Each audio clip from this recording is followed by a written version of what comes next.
So hello friend, today in the chapter Cell, the Unit for Life, we will discuss all the topics of this chapter from my short notes and also the notes of NCRT.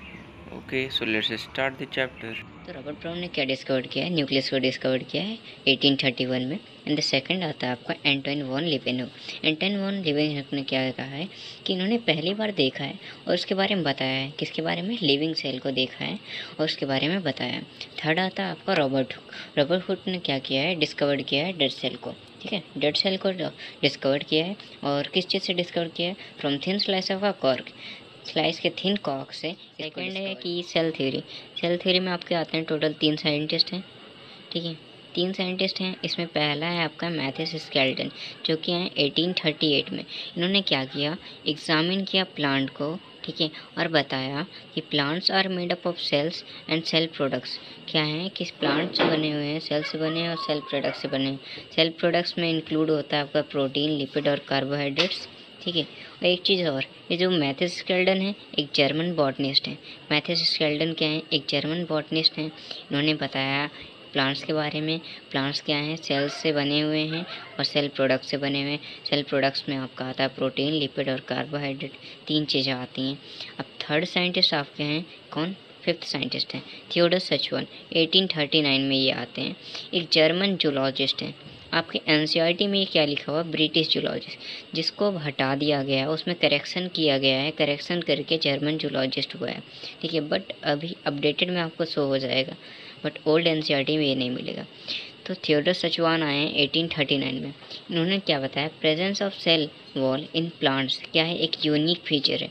Unique feature क्या है? Plant wall में cell wall का presence होना क्या है? एक unique feature है।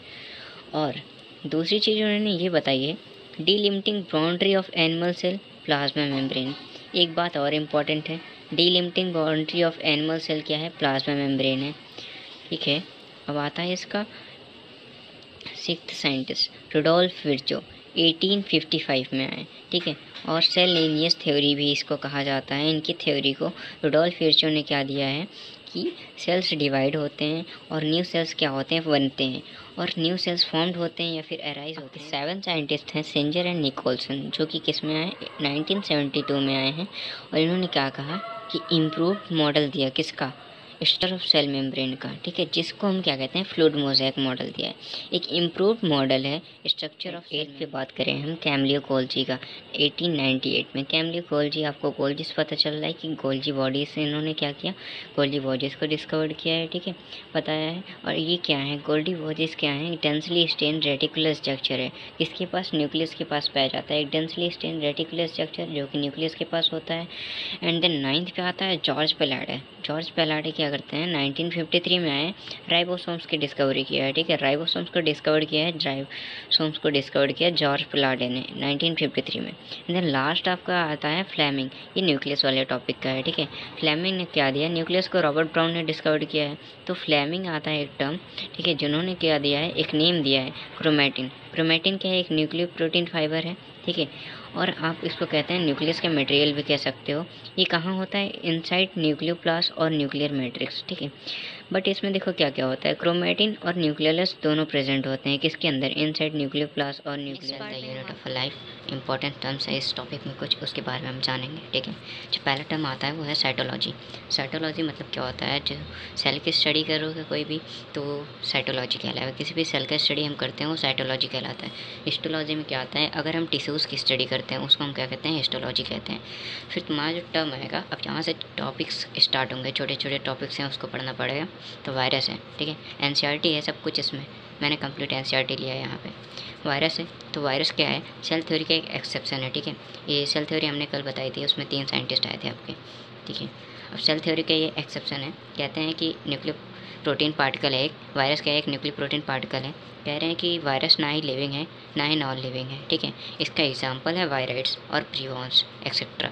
2 example हैं वायरस के, पहला है वायराइड्स और दूसरा प्रियॉन्स। सेल में बहुत सारी चीज़ें हैं उसके बारे में हम जानेंगे। ठीक है, सेल अगर हम बात करते हैं सेल किसके बेसिस पे? अगर ऑर्गेनिक के बेसिस पे हम बात करेंगे तो 2 टाइप के सेल होते हैं। फर्स्ट ऑफ ऑल यूनिसेलुलर होता है and the second one is multi cellular होता है।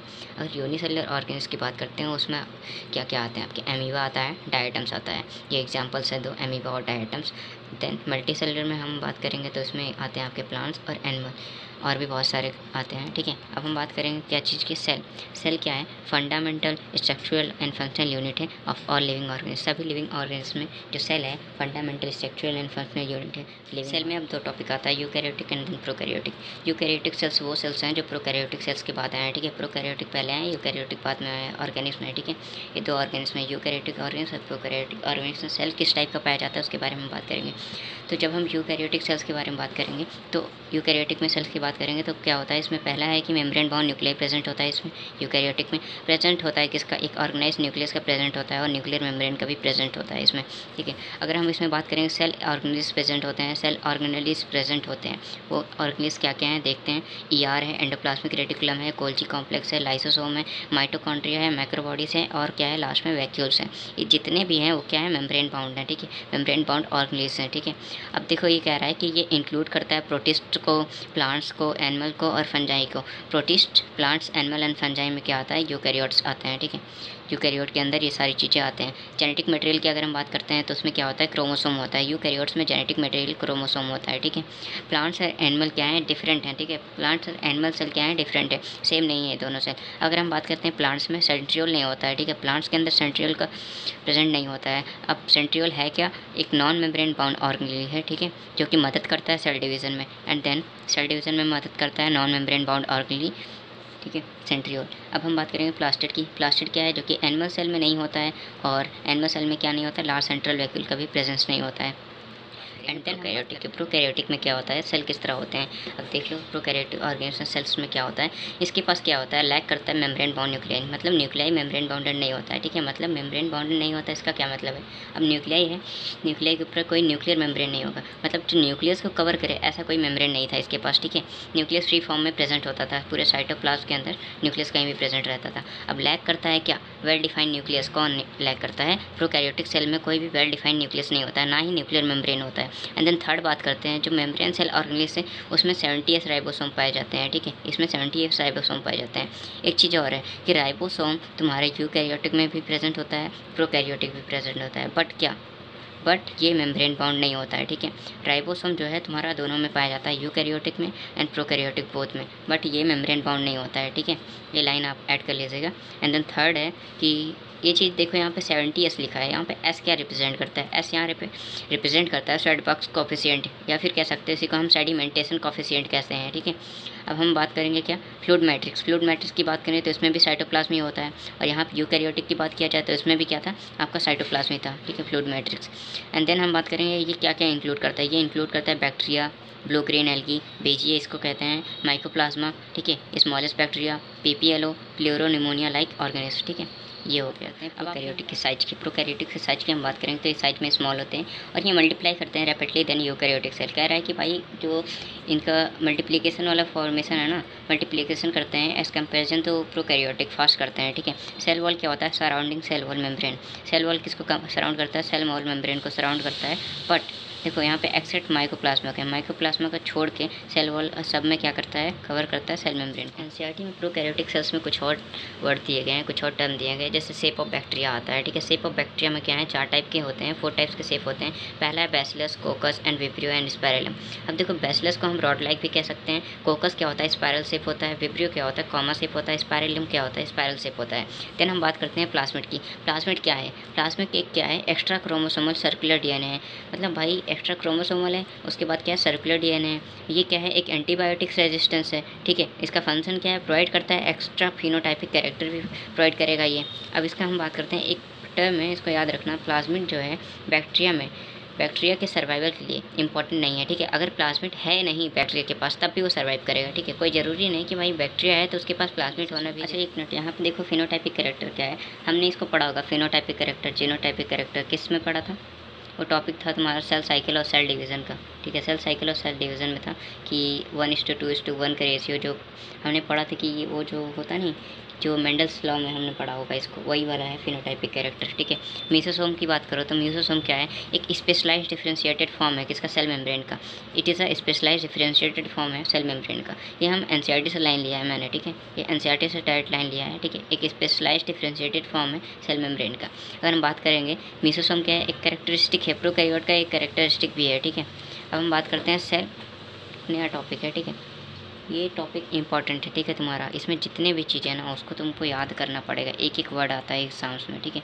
अब देखो हम क्या क्या बात करेंगे। पहला है cells shape and cell type में आता है, पहला है क्या, सेल का देखो, ये देखो सेल्स के नाम है इस साइड आपके जितने भी हैं, सेल्स के नाम इधर इस रो में, ठीक है। देन साइज है उसका, जिसका साइज है उसको आपको याद करना है, जिसका साइज नहीं दिया गया वो आपके लिए इंपॉर्टेंट नहीं है, ठीक है, और ना ही एनसीईआरटी में गिवन है। देन हम बात करेंगे उसके शेप के बारे में, ठीक है, लास्ट में शेप के बारे में बात करेंगे। तो पहला आता है आपका आरबीसी का अगर हम साइज की बात करें 7 माइक्रोमीटर होता है। 1 माइक्रोमीटर के अगर किसके इक्वल होता है, 10⁻⁻6 मीटर के बराबर होता है। एंड देन अगर साइज हम बात करेंगे, शेप बात करेंगे, तो इसका शेप होता है राउंड होता है, बाइकॉन्केव होता है, ठीक है, आरबीसी की बात होगी। Then mesophyll cells of leaf, mesophyll cell of leaf क्या होता है, लेंथ होती है इसकी 5 से 10 माइक्रोमीटर, ब्रेथ होती है इसकी 2 से 4 माइक्रोमीटर। अब इसका शेप कैसा होता है, राउंड होता है और ओवल होता है, ठीक है। देन थर्ड होता है ट्रैकेट ऑफ जाइलम। ट्रैकेट ऑफ जाइलम की बात करते हैं तो क्या होता है, इलांगेटेड, क्या बात किया, जो ट्रैकेट ऑफ जाइलम होता है वो होता है इलांगेटेड। एंड देन फोर्थ क्या होता है, columnar epithelial cells. Columnar epithelial cells कैसे होते हैं, लॉन्ग होते हैं, नैरो होते हैं, इसको हम क्या कहते हैं, पिलर लाइक भी कहते हैं, ठीक है, पिलर की तरह भी होता है। फिफ्थ आता है नर्व सेल। नर्व सेल क्या है, लॉन्गेस्ट सेल है, ठीक है, बॉडी में लॉन्गेस्ट सेल यही कहलाएगा नर्व सेल। अगर पूछेगा कोई what is the longest cell in the body, that is nerve cell. Up to 3 metre, 3 metre तक होता है, ठीक है। ब्रांच होता है और लॉन्ग होता है, ठीक है। पहली चीज़ देखो ये क्या है, ब्रांच है, और दूसरा क्या है, लॉन्ग भी है, ठीक है। एंड देन 6 पे बात करते हैं लार्जेस्ट आइसोलेटेड सेल, ये आपको पता ही होगा, वो है egg of ostrich. Egg of ostrich, ostrich का एग क्या है, सबसे बड़ा एक सेल है, ठीक है। White blood cells, white blood cells की बात करोगे तो ये क्या है, इरेगुलर शेप का है, ठीक है, इरेगुलर शेप का है और एमेबॉइड शेप का है, ठीक है। एमेबॉइड शेप मतलब अमीबा देखा है ना, उसकी की तरह होगा, ठीक है, कोई साइज और कोई भी शेप नहीं होगा, डेफिनेट शेप नहीं है इसका, एक एमेबॉइड क्या है, एमेबॉइड शेप है, ठीक है। 8th में बात करते हैं हम स्मॉलेस्ट सेल। स्मॉलेस्ट सेल क्या है, जिसका साइज होता है 0.1 से लेके 0.3 माइक्रोमीटर तक, ठीक है, 0.1 से 0.3 माइक्रोमीटर तक, इसको हम कहते हैं माइकोप्लाज्मा। अब माइकोप्लाज्मा क्या है, क्रॉस कर जाता है बैक्टीरियल फिल्ट्रेशन को, जिसका साइज होता है लेस देन 1 माइक्रोन। अब बैक्टीरियल फिल्ट्रेशन समझ रहे हो आप, जो आरओ में आपने देखा होगा फिल्टर करता है, उसमें लगा होता है बैक्टीरियल फिल्ट्रेशन।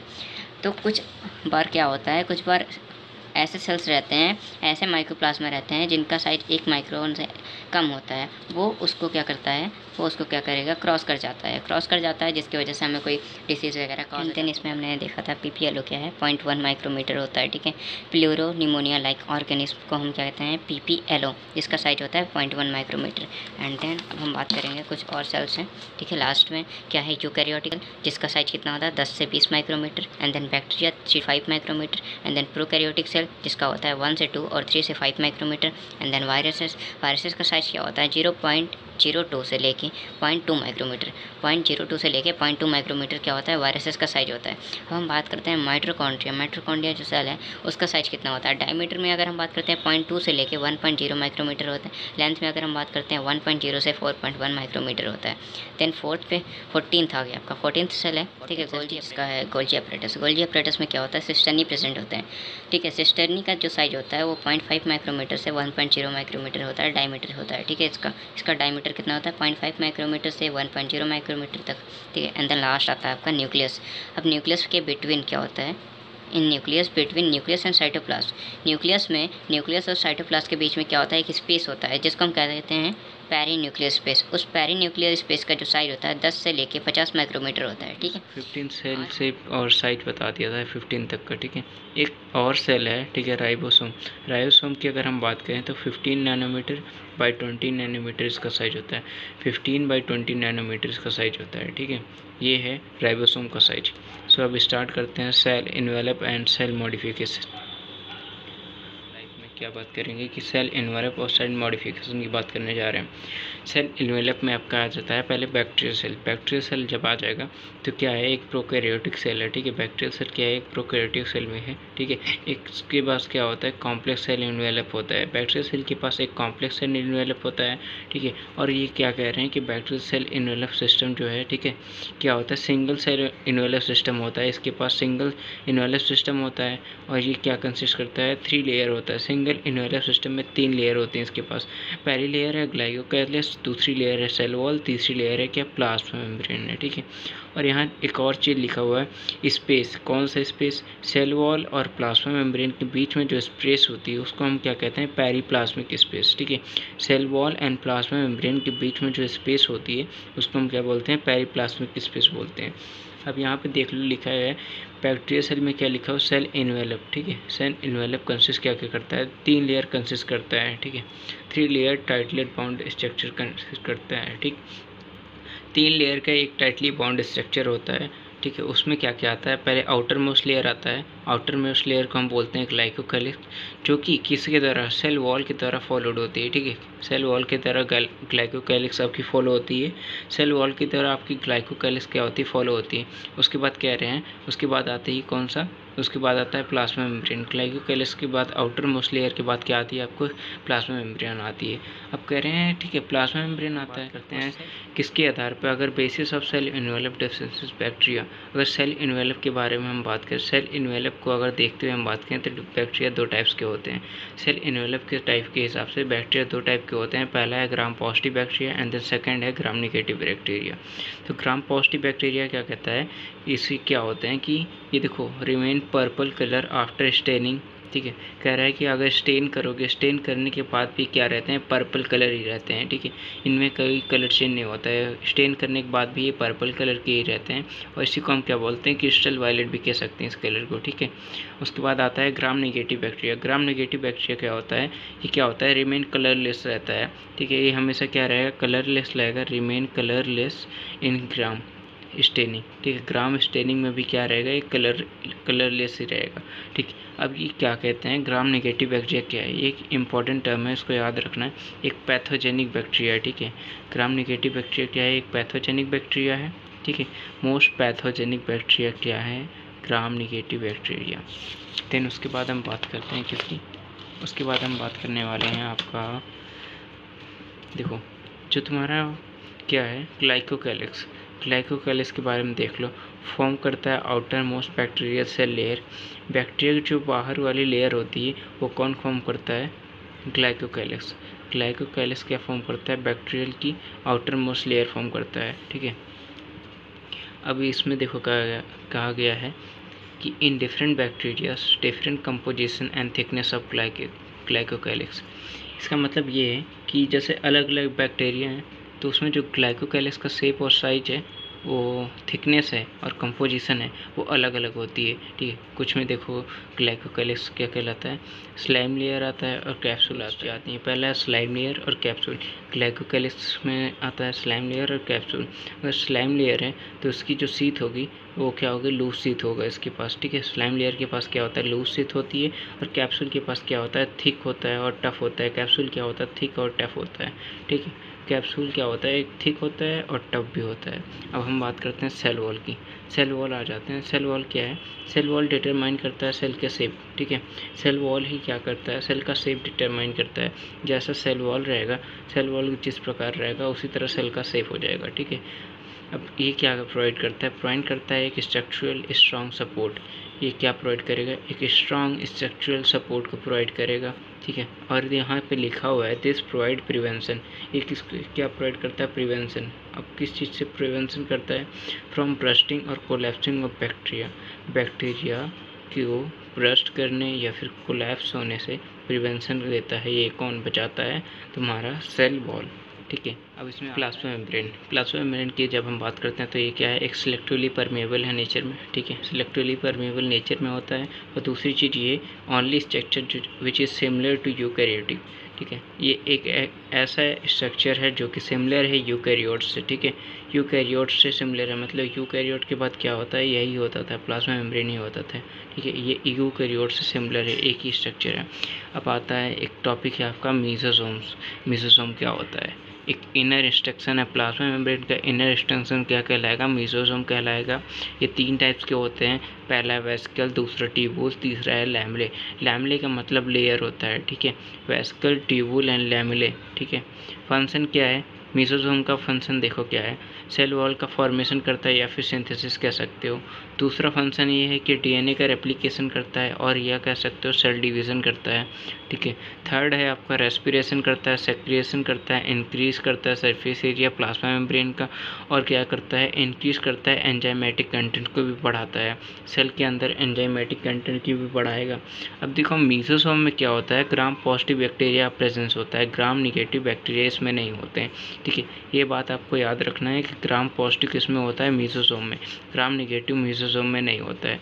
अब बात करते हैं कुछ प्रोकैरियोट्स में क्या होता है, जैसे कि साइनोबैक्टीरिया में एक अदर मेम्ब्रेन स्ट्रक्चर होता है, उसको हम कहते हैं क्रोमेटोफोर्स, जो कि कंटेन करता है पिगमेंट, ठीक है।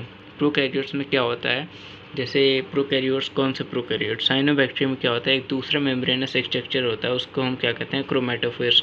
क्रोमेटोफोर्स क्या करता है, पिगमेंट कंटेन करता है, ठीक है। अब हम बात करेंगे बैक्टीरियल सेल वॉल। अगर मोटिलिटी के आधार पे हम बात करते हैं तो पहला आता है मोटाइल बैक्टीरिया, ठीक है, और नॉन मोटाइल। नॉन मोटाइल क्या होंगे, फिलाई और फिम्बरी। मोटाइल क्या होंगे, फ्लैसिला होगा, जिसके पास फ्लैसिला होगा वो मोटाइल होगा, जिसके पास नहीं होगा वो क्या होगा, नॉन मोटाइल होगा। नहीं किसके पास होगा, फिलाई के पास नहीं होता है और फिम्बरी के पास नहीं होता है, ठीक है, मोटिलिटी, ठीक। अब हम बात करते हैं फ्लैसिला क्या है, एक थिन फिलामेंटस एक्सटेंशन है, कहाँ से, from their cell wall, cell wall से एक थिन फिलामेंटस एक्सटेंशन होता है, उसको हम कहते हैं फ्लैसिला। फ्लैसिला 3 टाइप का होता है, पहला है फिलामेंट, दूसरा है हुक, तीसरा है वेसल बॉडी। फिलामेंट क्या है, लॉन्गेस्ट पोर्शन है, सबसे लॉन्गेस्ट पोर्शन है from cell surface to outside, cell surface से बाहर आता है, और सबसे लॉन्गेस्ट सरफेस किसको हम क्या कहते हैं, फिलामेंट कहते हैं। अब हम बात करते हैं नॉन मोटाइल। नॉन मोटाइल में आपका आता है पहला फिलाई और दूसरा है फिम्बरी। पिलाई क्या होता है कि elongated tubular structure made up of special protein, एक इलांगेटेड ट्यूबुलर स्ट्रक्चर है जो कि किससे बना है, एक स्पेशल प्रोटीन से, उस स्पेशल प्रोटीन हम बोलते हैं पिलिन बोलते हैं, ठीक है। अभी आगे देख लेंगे। फिम्बरी क्या है, फिम्बरी की जब हम बात करते हैं, एक स्मॉल ब्रिसल लाइक फाइबर्स हैं जो कि अराइज होते हैं सेल वॉल से, ठीक है। स्मॉल ब्रिसल लाइक फाइबर्स हैं, मतलब ब्रिसल की तरह छोटे छोटे हैं ब्रिसल लाइक फाइबर्स, जो कि कहाँ से अराइज होते हैं, सेल वॉल से, ठीक। अब हम बात करते हैं पिलाई में एक स्पेशल प्रोटीन होता है, अभी मैंने बताया वो क्या होता है, पिलिन होता है। पिलाई का फंक्शन क्या है, पिलाई का फंक्शन की जब हम बात करेंगे वो है रिप्रोडक्शन, ठीक है। स्पेशल लाइक प्रोटीन क्या था, यहाँ पे पिलिन था, इसका फंक्शन था रिप्रोडक्शन। अब वहीं अगर हम फिम्बरी की बात करें, क्या करेगा, हेल्प करता है किससे, अटैचमेंट से, help to attach bacteria to rocks in streams and also with host tissues. देखो स्ट्रीम्स में जो झरने होते हैं उसमें रॉक से अटैच होने के लिए क्या करता है, ये अटैचमेंट के लिए क्या क्या मदद करता है, और किसके अटैचमेंट के लिए, होस्ट टिश्यूज़ के अटैच होने के लिए मदद करता है। इसका फंक्शन क्या है, अटैचमेंट ही है। इसमें भी एक स्पेशल प्रोटीन होता है, वो क्या है, पिलिन प्रोटीन है। इसकी एग्जांपल क्या है, ग्राम पॉजिटिव बैक्टीरिया और ग्राम नेगेटिव बैक्टीरिया, ठीक है। इसमें कोई भी हो सकता है, ग्राम पॉजिटिव हो सकता है चाहे ग्राम नेगेटिव हो सकता है। अगर इसकी बात करें तो किसकी हम बात कर रहे हैं, अगर हम पिलाई की बात करते हैं, पिलाई का एग्जांपल होता है ग्राम नेगेटिव बैक्टीरिया, ठीक है। पिलाई का एग्जांपल क्या होता है, ग्राम, इसका एग्जांपल हमने लिखा नहीं है, जी निगेटिव लिख देते हैं, ठीक है। जी निगेटिव होता है, इसका एग्जांपल क्या होता है, जी निगेटिव पिलाई का, ठीक है। यहाँ पे एग्जांपल हमने बात किया, पॉजिटिव हो सकता है, निगेटिव भी हो सकता है, कोई भी बैक्टीरिया हो सकता है, चाहे ग्राम पॉजिटिव हो चाहे ग्राम निगेटिव। ये बात किसकी, राइबोसोम और इंक्लूजन बॉडी की। राइबोसोम और इंक्लूजन बॉडी जब हम बात करेंगे तो राइबोसोम इंक्लूजन बॉडी में पहले हम बात करते हैं राइबोसोम की। तो ये प्रोकैरियोट्स में क्या होता है, ribosome associated with plasma membrane, किससे एसोसिएटेड होता है, प्लाज्मा मेम्ब्रेन से क्या करता है, अराइज करता है, ठीक है। और साइज की अगर बात करो 15 नैनोमीटर बाई 20 नैनोमीटर, अभी इससे पहले हमने बात किया सेल साइज और शेप वाले टॉपिक में, 16 नंबर पे था क्या, राइबोसोम का साइज 15 नैनोमीटर बाई 20 नैनोमीटर, जो कि बना होता है 50 एंड 30S से, 50S एंड 30S से बनता है, ताकि क्या बनता है, ये जब क्या बनाते हैं 50 + 30 क्या बनाते हैं 70s बनाते हैं। ये क्या है प्रोकैरियोटिक राइबोसोम से। अब सोचो कि 80s क्यों नहीं होता है, यहाँ भाई अलग मैथमेटिक्स में मत जाना, ये बस याद कर लो 50s और 30s क्या होता है 70s मिल के बनता है। जो किस में पाया जाता है प्रोकैरियोटिक राइबोसोम में क्या होता है 70s होता है। प्रोकैरियोटिक राइबोसोम में क्या प्रेजेंट होता है 70s राइबोसोम होता है। ठीक है, राइबोसोम क्या है, एक प्रोटीन सिंथेसिस करता है। ठीक है, प्रोटीन सिंथेसिस करता है, synthesis of a protein site है, एक प्रोटीन सिंथेसिस का साइट है। ठीक है, राइबोसोम देखो। और यहाँ लिखा है बहुत सारे राइबोसोम क्या हैं अटैच करते हैं सिंगल mRNA से, सिंगल mRNA से अटैच होते हैं और एक चैन फॉर्म करते हैं। उस चैन को हम क्या कहते हैं पॉलीराइबोसोम कहते हैं या फिर पॉलीसोम कहते हैं। यहाँ देख लो 30S है और 50S है। ठीक है, 30 ऊपर है 50 नीचे है, 30 ऊपर 50 नीचे। ये क्या है सिंगल mRNA, ये अटैच होते हैं और क्या बनाते हैं पॉलीसोम बनाते हैं। सिंगल mRNA क्या करते हैं अटैच होते हैं और पॉलीसोम बनाते हैं या फिर पॉलीराइबोसोम होते हैं। अब राइबोसोम ऑफ पॉलीसोम क्या करता है, राइबोसोम पॉलीसोम किसका, राइबोसोम ऑफ पॉलीसोम क्या करेगा ट्रांसलेट करता है mRNA को प्रोटीन्स में। ठीक है, राइबोसोम ऑफ पॉलीसोम ट्रांसलेट करता है mRNA को इसमें प्रोटीन को। यहाँ देखो स्टार बनाया मैंने। ओके, अब हो गया राइबोसोम हो गया। इंक्लूजन बॉडी की बात करते हैं। ये क्या है इंक्लूजन बॉडी क्या है, रिजर्व मटेरियल्स हैं। ठीक है, रिजर्व मटेरियल्स हैं, इसका नाम ही रिजर्व मटेरियल है। इसका मतलब है कि ये रिजर्व करता होगा कुछ। देखो स्टोर करता है साइटोप्लाज्म, किसमें स्टोर होता है ये साइटोप्लाज्म में होता है। स्टोर इन द साइटोप्लाज्म किसके फॉर्म में, इंक्लूजन बॉडी के फॉर्म में होता है, इंक्लूजन बॉडी के फॉर्म में होता है। अब देखो ये क्या कह रहे हैं कि एक नॉन मेम्ब्रेन बाउंड है। ठीक है, नॉन मेम्ब्रेन बाउंड स्ट्रक्चर है इंक्लूजन बॉडी। कहाँ होता है, live freely in the cytoplasm, cytoplasm में फ्रीली पड़ा होता है, मतलब कहीं भी ये फ्रीली आराम से पड़ा होता है। एग्जाम्पल इसमें देख लो phosphate granules, cyanophycin granules, glycogen granules, volutin granules, gas vacuole. ठीक है, अब अगर हम बात करेंगे ग्लाइकोजन ग्रैन्यूल्स की क्या स्टोर करता है ग्लाइकोजन, वोलुटिन क्या स्टोर करता है फॉस्फेट को स्टोर करेगा। ठीक है, गैस वैक्यूल क्या करता है फाउंड इन ग्रीन फोटोसिंथेटिक और cyanobacteria, green purple blue green algae. ठीक है, किसमें किसमें होता है गैस वैक्यूल होता है आपका ग्रीन फोटोसिंथेटिक बैक्टीरियम होता है, साइनोबैक्टीरियम होता है, green purple blue green algae में होता है। ठीक है, इस गैस वैक्यूल कहाँ बात किया था गैस वैक्यूल की, जो कि इसमें पाया जाता है ग्रीन फोटोसिंथेटिक और साइनोबैक्टीरिया में green purple blue green algae में। ठीक है, एक चीज़ और यहाँ पे मैंने इसके दोनों के बारे में बताया नहीं। ठीक है, क्योंकि ये इंपॉर्टेंट नहीं है। ठीक है, इसके बारे में ये चीज़ नहीं, स्टोरेज के बारे में यहाँ पे कोई इन्फॉर्मेशन नहीं अपने एनसीईआरटी में, बस मैं बता दे रहा हूँ लास्ट में कि स्टोर करता है पॉलीफॉस्फेट। ठीक है, फॉस्फेट ग्रैन्यूल स्टोर करेगा पॉलीफॉस्फेट। पॉलीफॉस्फेट क्या है इनऑर्गेनिक फॉस्फेट है। ठीक है, पॉलीफॉस्फेट आपका इनऑर्गेनिक फॉस्फेट है, उसको स्टोर करता है। साइनोफिशियन ग्रैन्यूल क्या स्टोर करते हैं reserve for nitrogen and carbon in the form of the protein, protein के फॉर्म में नाइट्रोजन और कार्बन को क्या करेगा स्टोर करता है। ठीक है, और इसको हम क्या कहते हैं प्रोटीन साइनोफिशियन कहते हैं। ठीक है, in the form of protein cyanophycin. ठीक है, रिजर्व फॉर किसको रिजर्व करता है, किसके लिए रिजर्व है नाइट्रोजन और कार्बन के। ठीक है, नाइट्रोजन और कार्बन, रिजर्व फॉर नाइट्रोजन और carbon in the form of the protein cyanophycin. ठीक है, अब इसके बाद देखो आज हमने क्या क्या बात किया है। पहले हमने बात किया था किसका, पहले हमने बात किया आपका क्या चीज़ का सेल इन्वेलप और फिर उसका मॉडिफिकेशन। देन हमने बात किया था आपका इसका पूरा कंप्लीट बात किया, बैक्टीरियल सेल वगैरह बात कर लिया। फिर इसमें मीसोसोम बात किया था, सेल वॉल बात किया था, ग्लाइकोकाइलिक्स बात किया था, प्लाज्मा मेम्ब्रेन बात किया था, मीसोसोम भी बता दिया ना। इसमें देखो बैक्टीरियल सेल वॉल की बात किया तो मोटिलिटी के आधार पे बात किया है हमने। ठीक है, यहाँ पे ये सब हो गए। ठीक है, राइबोसोम हो गया, इंक्लूजन बॉडी हो गया। इंक्लूजन बॉडी में हमने 5 इंक्लूजन बॉडी बता दिए, सब एग्जांपल्स है इसके। इसके स्टोरी जानेंगे अब क्या होता है। सेल मेम्ब्रेन को हम क्या कहते हैं प्लाज्मा मेम्ब्रेन भी बोलते हैं इसी को। ठीक है, इसमें देखो लिखा हुआ है the discovery of structure of a plasma membrane was only possible after because of electron microscope in 1950s।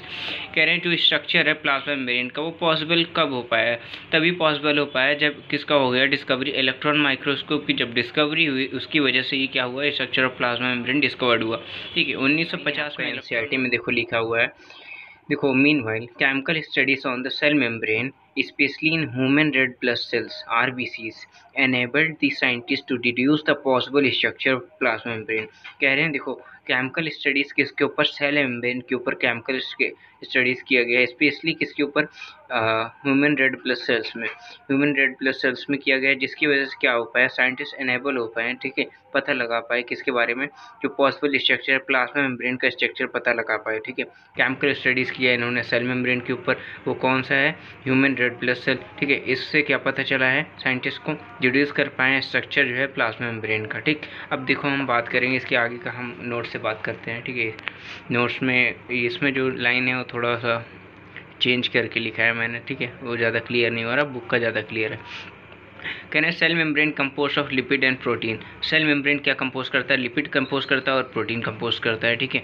अब कह रहे हैं ह्यूमन में क्या होता है, देखो ह्यूमन में जो कंपोजिशन ऑफ आरबीसी मेम्ब्रेन है वो कितना होता है, 52% इसमें प्रोटीन होता है आरबीसी मेम्ब्रेन में, 40% लिपिड होता है, 1 से 8% क्या होता है, कार्बोहाइड्रेट होता है, ठीक है। यहाँ पे कार्बोहाइड्रेट लिखा हुआ है ये आपका, ठीक है, ठीक। अब अगर बात करते हैं फॉस्फोलिपिड की, फॉस्फोलिपिड क्या है, एक है मेजर लिपिड है, जो कि अरेंजमेंट इसका कैसा है, बाइलेयर अरेंजमेंट होता है, ठीक है, इसका अरेंजमेंट होता है बाइलेयर, एक है मेजर लिपिड है, ठीक है। अब इसका स्ट्रक्चर देख लो कैसा है, इस तरह का कुछ स्ट्रक्चर होता है, ठीक है। ये है आपका हेड, ये है आपका टेल, ठीक है, हेड हो गया, टेल हो गया, टेल होता है इनर साइड, हेड होता है आपका आउटसाइड, ठीक है। ये कह रहे हैं हेड जो होता है वो पोलर होता है और हाइड्रोफोबिक होता है। देन अगर बात करो टेल की, टेल बना होता है फैटी एसिड से, टेल होता कैसा है, टेल होता है हाइड्रोफिलिक और नॉन पोलर टेल होता है, ठीक है। अगर देखो यहाँ पे नॉन पोलर टेल होता है, ठीक। अगर इसका स्ट्रक्चर देखना चाहो आप एनसीईआरटी में देखो स्ट्रक्चर, ठीक है। ये देखो ये जो आपको ब्लू कलर के दिख रहे हैं ना सर्कल छोटी छोटी, ये आपके हेड हो जाएंगी, और जो इसमें ये जो आए हैं ना नीचे क्या आए हैं, कुछ स्ट्रक्चर आए हैं, ठीक है, जो स्ट्रक्चर आए हैं इसको हम कहते हैं टेल बोलते हैं, ठीक है। एक चीज़ और देख लो यहाँ पे, ये देखो कोलेस्ट्रॉल भी प्रेजेंट है इसमें, फॉस्फोलिपिड बाइलेयर कह रहे हैं, ठीक है, फॉस्फोलिपिड बाइलेयर का स्ट्रक्चर यहाँ पे है आपका, ठीक है। और यहाँ है बीच में क्या प्रेजेंट है, इंटीग्रल प्रोटीन है, पेरिफेरल प्रोटीन ये बाहर हुआ है, शुगर की यहाँ पे है, शुगर फॉस्फोलिपिड हो गया। देन ये है आपका फ्लूइड मोज़ेक मॉडल, ठीक है, इसको देख लो, ये तो आपको फ्लूइड मोज़ेक है, उसमें भी प्रेजेंट है आपका ये फॉस्फोलिपिड में। देखो क्या है, मेजर लिपिड में जो है हाइड्रोफिलिक इंटरेक्शन की वजह से, ठीक है, उसके टेल पार्ट में लिपिड बाइलेयर फॉर्म होता है, ठीक है। बैक्टीरियम जो है हाइड्रोफिलिक इंटरेक्शन के कारण टेल पार्ट में, ठीक है, टेल पार्ट में क्या है, हाइड्रोफिलिक क्या है, इंटरेक्शन है, इसके कारण क्या होता है, लिपिड बाइलेयर फॉर्म होता है, ये देखो लिपिड बाइलेयर है, ठीक है। और यहाँ बात करते हैं कोलेस्ट्रॉल क्या है, कोलेस्ट्रॉल एक मेम्ब्रेन स्टेबलाइजर है, ठीक है, मेम्ब्रेन स्टेबलाइजर कोलेस्ट्रॉल को हम कहते हैं, ये इंपॉर्टेंट है, इसको याद रखना है। लिपिड कंपोनेंट ऑफ मेम्ब्रेन, जो लिपिड कंपोनेंट है मेम्ब्रेन का वो क्या कंसिस्ट करता है, वो फॉस्फोग्लाइसराइड्स कंटेन करता है, ठीक है, फॉस्फोग्लाइसराइड्स कंसिस्ट करता है। अब बात आती है बायोलॉजिकल इन्वेस्टिगेशन, ठीक है, इसी में एक टर्म है आपका बायोलॉजिकल इन्वेस्टिगेशन भी किया गया है इसके ऊपर। कह रहे हैं cell membrane also possess protein and carbohydrates, ठीक है, सेल मेम्ब्रेन के पास क्या ये भी होता है, क्या होता है, प्रोटीन भी होता है, कार्बोहाइड्रेट्स भी होता है सेल मेम्ब्रेन के पास। जो रेशियो होता है protein and lipid varies in different cell different type. कह रहे हैं जो रेशियो है प्रोटीन और लिपिड का, जो रेशियो है हर एक डिफरेंट सेल में डिफरेंट तरह का होता है, ठीक है, अलग अलग सेल में अलग अलग अमाउंट में पाया जाएगा प्रोटीन और लिपिड का रेशियो। अब बात करते हैं मेम्ब्रेन प्रोटीन्स की। मेम्ब्रेन प्रोटीन दो टाइप की होती हैं, एक इंटीग्रल प्रोटीन होती है, एक पेरिफेरल प्रोटीन होती है। इंटीग्रल की बात करो कोई डिफिकल्ट होती है टू एक्सट्रैक्ट को एक्सट्रैक्ट करने में ये डिफ़िकल्टी होती है, इसमें ये इजी टू एक्सट्रैक्ट, आराम से इसको निकाला जा सकता है, ये डिफ़िकल्ट है। Transmembrane carrier slash tunnel slash channel protein, इतना सारा इसका नाम है, ठीक है। ट्रांसमेम्ब्रेन भी कहते हैं, कैरियर भी कहते हैं, टनल भी कहते हैं, चैनल प्रोटीन भी कहते हैं। इसी की बात करो ये कहाँ लाई करता है, lie on the surface of A membrane के सरफेस पे ये लाई होता है, और ये ईजी है एक्सट्रैक्ट करने में, ठीक है। देन हम इसके बाद क्या, glycoprotein plus glycolipid equals to glycocalyx होता है। ग्लाइकोप्रोटीन में अगर आप ग्लाइकोकैलिक्स को ऐड करते हो तो आपको क्या बनता है, ग्लाइकोकैलिक्स बनता है, ठीक है। फिर ये बोल रहे हैं carbohydrate present in the form of, carbohydrate किसके फॉर्म में प्रेजेंट होता है, ग्लाइकोलिपिड और ग्लाइकोप्रोटीन के फॉर्म में प्रेजेंट होता है। ये सब आपका सेल मेम्ब्रेन का पार्ट है, ठीक है। अब आता है आपका एक मॉडल आता है fluid mosaic model, fluid mosaic model. Fluid mosaic model आपका स्ट्रक्चर देख लो आप एनसीईआरटी से कैसे होता है, ये आपका एनसीईआरटी का स्ट्रक्चर फ्लूइड मोज़ेक मॉडल का, ठीक है। इसमें लेबलिंग है कौन कौन सा, फॉस्फोलिपिड बाइलेयर है, पेरिफेरल प्रोटीन है, शुगर है, कोलेस्ट्रॉल है, ठीक है, इंटीग्रल प्रोटीन है, इतनी सारी चीज़ें हैं, ठीक है। फ्लूइड मोज़ेक मॉडल देखो यहाँ नीचे लिखा हुआ है आपका, ठीक है। अब हम बात करते हैं फ्लूइड मोज़ेक मॉडल। इसको दिया किसने? सिंजर और निकोलसन ने दिया है, ठीक है, 1972 में, 1972 में, given by Singer and Nicolson in 1972। Improved model है सेल मेम्ब्रेन का, ठीक है, सेल मेम्ब्रेन का एक इम्प्रूव्ड मॉडल है जिसको हम कहते हैं फ्लूइड मोज़ेक मॉडल। अब इसमें देखो क्या लिखा है, protein are like iceberg in the sea of lipid bilayer. देखो प्रोटीन कैसे लगते हैं? आइसबर्ग की तरह लगते हैं, किसमें? समुद्र of lipid bilayer, lipid bilayer के समुद्र में प्रोटीन की तरह लगते हैं, आइसबर्ग की तरह लगते हैं, ठीक है। आइसबर्ग क्या होता है? ये देखो यहाँ पे आइसबर्ग, समझ रहे हो, ये जो सर्कल है, सर्कल ये आइसबर्ग है, ठीक है, आइसबर्ग की तरह, ठीक है। लिपिड बाइलेयर के यहाँ समुद्र है, ठीक है, उसमें जो है तुम्हारा प्रोटीन किसकी तरह लगता है? प्रोटीन किसकी तरह लगता है? आइसबर्ग की तरह लगता है, ठीक है। अब कह रहे हैं cell membrane slash plasma membrane दोनों एक ही चीज़ है, जो कि क्या कहलाता है? सेमी फ्लूइड नेचर होता है और क्वासी फ्लूइड नेचर होता है। इसके नेचर के बारे में बताया गया है कि सेल मेम्ब्रेन और प्लाज्मा मेम्ब्रेन कैसा नेचर होता है? सेमी फ्लूइड नेचर होता है और क्वासी फ्लूइड नेचर होता है। देन हम बात करेंगे due to semi fluid nature of plasma membrane. पहला है lateral and flip flop movement of a lipid and only lateral movement of protein in lipid bilayer. कह रहे हैं लैटरल और फ्लिप फ्लॉप मूवमेंट होता है लिपिड का, ठीक है, मूवमेंट ऑफ लिपिड। जो सेमी फ्लूइड नेचर है प्लाज्मा मेम्ब्रेन, किसकी वजह से क्या होता है? लैटरल और फ्लिप फ्लॉप मूवमेंट होता है लिपिड का। और अगर बात करो कि सिर्फ लैटरल कब होगा, देखो यहाँ पे सिर्फ लैटरल भी है, फ्लिप फ्लॉप मूवमेंट होता है लिपिड का। अब अगर बात करो सिर्फ लैटरल मूवमेंट का, प्रोटीन का होता है इन लिपिड बाइलेयर में, प्रोटीन का सिर्फ लैटरल मूवमेंट होता है लिपिड बाइलेयर में, ठीक है। और यहाँ बात कर रहे हैं लैटरल और फ्लिप फ्लॉप मूवमेंट होता है लिपिड का, ठीक है, ये बात याद रखो। अब बात करते हैं इट इज़ ऑल्सो इम्पॉर्टेंट, क्या ज़रूरी है भाई?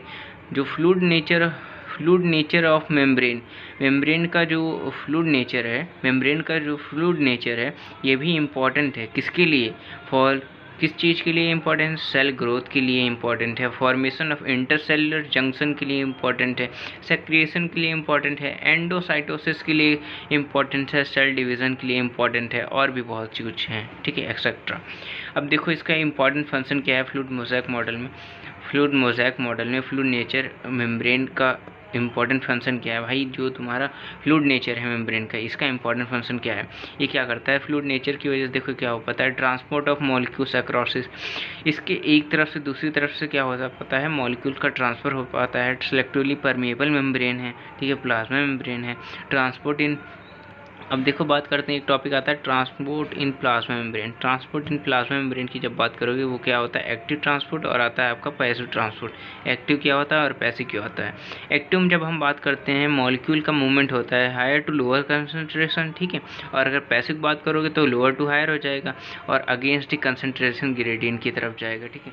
यहाँ पे देखो कोई भी तरह का क्या होता है, रिक्वायरमेंट नहीं होता एटीपी का, बट यहाँ पे क्या होता है, एटीपी और एनर्जी दोनों चाहिए होता है, ठीक है, एटीपी और एनर्जी दोनों चाहिए होता है।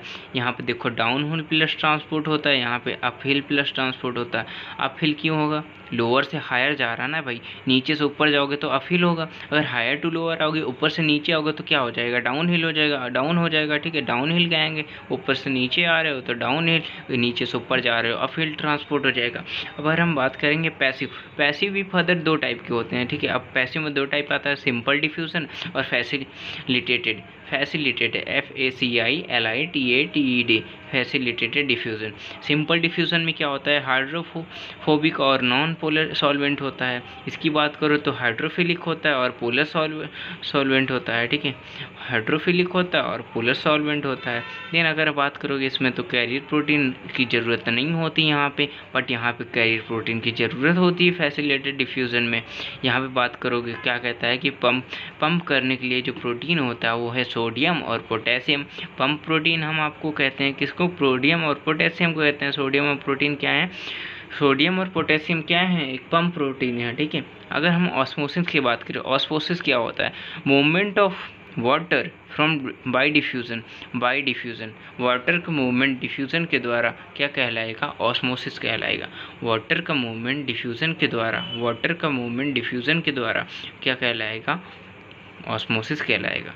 अब हम क्या बात करने वाले हैं? हम बात करेंगे क्या है, सेल वॉल है, ठीक है। सेल मेम्ब्रेन के बाद हम बात करने वाले हैं सेल वॉल के। सेल वॉल क्या है? एक नॉन लिविंग रिजिड स्ट्रक्चर है, ठीक है, नॉन लिविंग है, रिजिड स्ट्रक्चर है, ठीक है, फॉर्म करता है outer covering for plasma membrane of fungi and plants. किसका बनाता है, देखो प्लाज्मा मेम्ब्रेन के लिए, इसके लिए प्लाज्मा मेम्ब्रेन के लिए आउटर कवरिंग बनाता है फंजाई और प्लांट्स में, ठीक है। अब हम एक और चीज़ लिखा है, ये क्या करता है, सेल वॉल देता है, शेप देता है, प्रोटेक्ट करता है सेल को एक मैकेनिकल डैमेज से और इन्फेक्शन से, ठीक है, प्रोटेक्ट करता है सेल को मैकेनिकल और इन्फेक्शन से, मैकेनिकल डैमेज एंड इन्फेक्शन से क्या करेगा, सेल को प्रोटेक्ट करेगा। ये क्या करता है, also helps in cell to cell interaction, cell से सेल जोड़ने में मदद करता है, और क्या करता है, प्रोवाइड करता है बैरियर टू अनडिज़ायरेबल माइक्रोमोलिक्यूल, ठीक है, एक बैरियर की तरह एक्ट करता है, किसके लिए, अनडिज़ायर मैक्रोमोलिक्यूल जो है, मैक्रो मतलब बड़े जो मॉलिक्यूल हैं उनके लिए एक क्या बैरियर की तरह एक्ट करता है, ठीक। अब हम बात करते हैं, इसमें आता है algae cell wall, algae cell wall, cellulose आता है, गैलेक्टन्स आता है, मनानांस आता है, मिनरल्स आता है, ठीक है। अब हम बात करें मिनरल्स भी होते हैं कुछ, देखो मिनरल्स कौन कौन से, ये सब तो सेल वॉल है। अब सेल वॉल में मिनरल्स आते हैं, सेल्यूलोस आता है, हेमीसेल्यूलोस आता है, पेक्टिन आता है, प्रोटीन आता है, ठीक है, प्रोटीन तक हो गया, इतने चीज़ आते हैं, सेल्यूलोस, हेमीसेल्यूलोस, पेक्टिन और प्रोटीन आता है।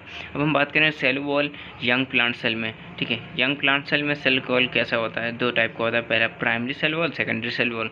प्राइमरी की अगर बात करोगे थिन होता है, इलास्टिक होता है, सेकेंडरी की बात करोगे थिक होता है, रिजिड होता है, मोटा होता है, और क्या होता है, रिजिड होता है, टाइट होता है, ठीक है। अगर बात करो कैपेबल ऑफ ग्रोथ की, कैपेबल ऑफ ग्रोथ होता है, मतलब ये ग्रोथ कर सकता है, ठीक है, ये ग्रोथ कर सकता है, लेकिन कब तक ग्रोथ करेगा, अभी इसके बारे में बात करेंगे। 3 लेयर होता है इसके पास, सेकेंडरी सेल वॉल के पास 3 लेयर होता है, और कह रहे हैं mostly made of lignin, lignin का बना होता है। लगभग जो सेकेंडरी सेल वॉल होगी वो किसका बना होगा, लिग्निन का बना होगा। ये देखो लिग्निन यहाँ पे लिखा हुआ है, ठीक, लिग्निन का बना हुआ है, ठीक है। अब यहाँ पे कह रहे हैं कैपेबल ऑफ ग्रोथ, ग्रोथ की कैपेबल होता है, लेकिन ये देखो यहाँ पे लिखा है इट डिमिनिशेस ड्यूरिंग मेच्योरिटी, मतलब जब ये मैच्योर हो जाएगा तब क्या हो जाएगा, डिमिनिश हो जाएगा, गायब हो जाएगा, ठीक है, सेल वॉल नहीं होगा, ठीक है, प्राइमरी सेल वॉल गायब हो जाएगा। Mostly made of pectin and cellulose, ये किसका बना था, लिग्निन का बना था, लेकिन ये किसका बना है, पेक्टिन का बना है और सेल्यूलोस का बना है। ये क्या है, यहाँ पे प्राइमरी सेल वॉल की बात हो रही है, पेक्टिन का बना हुआ और सेल्यूलोस का बना हुआ है। अब यहाँ पे एक चीज़ और लिखा है, देखो ये प्राइमरी 1 डिग्री सेल वॉल किस में प्रेजेंट होता है, 2 सेल्स हैं, मेरिस्मेटिक और पैरेन्काइमेटस में क्या होता है, 1 डिग्री सेल वॉल प्रेजेंट होता है। मेरिस्मेटिक और पैरेन्काइमेटस में क्या होता है, 1 डिग्री सेल वॉल होता है, ये भी याद रखना है आपको। मेरिस्मेटिक में और पैरेन्काइमेटस में क्या होता है, 1 डिग्री सेल वॉल प्रेजेंट होता है। मिडल लैमेला, मिडल लैमेला मतलब क्या है, मिडल मतलब सेंटर, सेंटर मतलब, और यहाँ लैमेला मतलब लेयर, सेंटर की लेयर। अब देखो यहाँ पे एक चीज़ है, प्लांट सीमेंट क्या होता है, मिडल लैमेला में एक चीज़ आता है प्लांट सीमेंट। प्लांट सीमेंट क्या करता है, ज्वाइन करता है 2 प्लांट सेल को, 2 प्लांट सेल को क्या करेगा, ये ज्वाइन करता है, वो उसको हम क्या कहते हैं, प्लांट सीमेंट कहते हैं। अब मिडल लैमेला किसका बना हुआ है, mainly of calcium pectate, calcium pectate का बना होता है लगभग, ठीक है, लगभग किससे बना होगा, मेनली कैल्शियम पैक्टेट से। होल्ड करता है और ग्लू करता है डिफरेंट नाइबरिंग सेल्स, अलग अलग नाइबरिंग सेल्स को क्या करेगा, होल्ड करता है, पकड़ता है और फिर ग्लू करता है, अटैच करता है, ठीक है। Cell wall and middle lamella, cell wall और क्या middle lamella may be transferred by plasmodesmata, और ठीक है, कह रहे हैं जो सेल वॉल है और मिडल लैमेला है मे बी ट्रांसफर्ड, और पीएस लिखा हुआ है, मतलब पीएस मतलब समझ रहे हो ना भाई, ये तो 10 जा रहा है। यहाँ देखो, यहाँ पे देखो पहली चीज़ ये ध्यान लो, स्ट्रक्चर, ठीक है, ये तुम्हारा है cell wall, 1 degree cell wall, ये है 1 डिग्री सेल वॉल, ये दोनों जो है इधर और इधर, ये है 1 डिग्री सेल वॉल। ये जो सेंटर में आपका है वो है मिडल लैमेला, इसी को हम बोलेंगे सेल प्लेट, जिसका बना होता है पेक्टिन का बना होता है। मिडल लैमेला में क्या होता है, कैल्शियम 2+ होता है, Mg पैक्टेट, मैग्नीशियम पैक्टेट होता है लगभग, ठीक है, कैल्शियम होता है और क्या होता है, calcium pectate and magnesium pectate होता है लगभग। अब यहाँ पे हमने स्ट्रक्चर बात कर रहे थे, ये मिडल लैमेला हो गया, फिर 1 डिग्री सेल वॉल, ये है 2 degree cell wall, 2 degree cell wall में 3 लेयर होते हैं। अब ये जो है 2 डिग्री सेल वॉल के बीच में क्या होता है, इधर 2 डिग्री सेल वॉल, इधर भी 2 डिग्री सेल वॉल, इसके सेंटर में आपका पाया जाता है पिट्स। पिट्स क्या है, स्पेस है बिटवीन 2 डिग्री सेल वॉल के बीच का स्पेस है, ठीक है। अब डेस्मोटिब्यूल क्या करता है, ये है तुम्हारा डेस्मोटिब्यूल, ये तुम्हारा ऐसे डायरेक्ट सामने से नहीं गया, ये बैक साइड होके गया है, प्राइमरी सेल वॉल और मिडल लैमेला के बैक साइड से होके निकलता है, ठीक है। ये पियर्स से भाई कह रहे हैं धंसा हुआ है, ठीक है, पियर्स कह सकते हैं, ये कह रहे हैं cell wall and middle lamella may be transferred by plasmodesmata, ठीक है, सेल वॉल और मिडल लैमेला किसके द्वारा transferred by middle lamella, plasmodesmata, ठीक है। देखो ये है सेल वॉल और ये है मिडल लैमेला, ये किसके द्वारा ट्रांसपोर्ट हो रहा है, पीएस हुआ है, धसा है, ठीक है, वो क्या है, प्लाज्मोडेस्माटा, ये है प्लाज्मोडेस्माटा, ठीक है, ये है डेस्मोटिब्यूल। डेस्मोटिब्यूल को क्या कहते हैं, इसको हम डेस्मोटिब्यूल कहेंगे। ज्वाइन करता है 2 सेल्स और साइटोप्लाज्म में, 2 सेल्स के साइटोप्लाज्म को ज्वाइन करता है, ठीक है, 2 सेल्स के साइटोप्लाज्म को ज्वाइन करता है, एक सेल ये है, एक सेल ये है, इन दोनों के साइटोप्लाज्म में क्या करेगा, ज्वाइन करेगा, ठीक है। अब देखो कनेक्ट करता है साइटोप्लाज्म ऑफ नेबरिंग सेल, यही चीज़ यहाँ भी लिखा है, ठीक है। अब देखो हम बाद में करते हैं इसके आगे क्या टॉपिक आता है, एक टॉपिक और आएगा, वो आपका क्या है, देखो it transfer slash PS through middle lamella and 1 degree cell wall, वही लाइन यहाँ पे भी लिखी है, ठीक है। ये ट्रांसफ़र करता है, पीएस करता है, धसा हुआ रहता है किसके, 1 डिग्री सेल वॉल और मिडल लैमेला से, ठीक है। अब यहाँ आता है एंडोमेम्ब्रेन सिस्टम के बारे में। तो एंडोमेम्ब्रेन सिस्टम क्या इंक्लूड करता है, ईआर इंक्लूड करता है, endoplasmic reticulum, Golgi complex, lysosomes and vacuoles. आपकी 4 चीज़ें हैं जो कि आपके एंडोमेम्ब्रेन सिस्टम में आते हैं, ठीक है। अब कुछ चीज़ें ऐसी हैं जो एंडोमेम्ब्रेन सिस्टम का पार्ट नहीं है, वो है आपका माइटोकॉन्ड्रिया, क्लोरोप्लास्ट एंड पैराक्सिसोम, ये क्या है, आपके एंडोमेम्ब्रेन सिस्टम के पार्ट नहीं है, ठीक है। अब हम बात करेंगे, पहला एंडोमेम्ब्रेन सिस्टम आता है एंडोप्लाज्मिक रेटिकुलम। एंडोप्लाज्मिक रेटिकुलम को हम ईआर से भी रिप्रेजेंट करते हैं, ठीक है। अब इसके बारे में हम बात करेंगे, इसका डायग्राम मैं आपको दिखा दूं, एनसीईआरटी में देख लो डायग्राम कैसे है, ये आपका एनसीईआरटी का डायग्राम है एंडोमेम्ब्रेन सिस्टम का, यहाँ पे उसके बारे में लिखा हुआ है, ठीक है। इसी को हम शॉर्ट में करके आपको यहाँ पे कराएंगे, रिवीजन कराएंगे, उसका पढ़ाएंगे। और यहाँ पे देख सकते हो ये आपके आईएससी में इस तरह का स्ट्रक्चर बना हुआ है, ठीक है, इसमें सब दिया गया है, ठीक है। डायग्राम में देख सकते हो आप, राइबोसोम्स हैं, रफ एंडोप्लाज्मिक रेटिकुलम है क्योंकि इस पे राइबोसोम लगे हैं, सिस्टर्नी प्रेजेंट है, सिस्टर्नल स्पेस है, न्यूक्लियर पोर है, न्यूक्लियर इन्वेलप है, एंड देन स्मूथ एंडोप्लाज्मिक है, इस पे राइबोसोम प्रेजेंट नहीं है, ठीक है।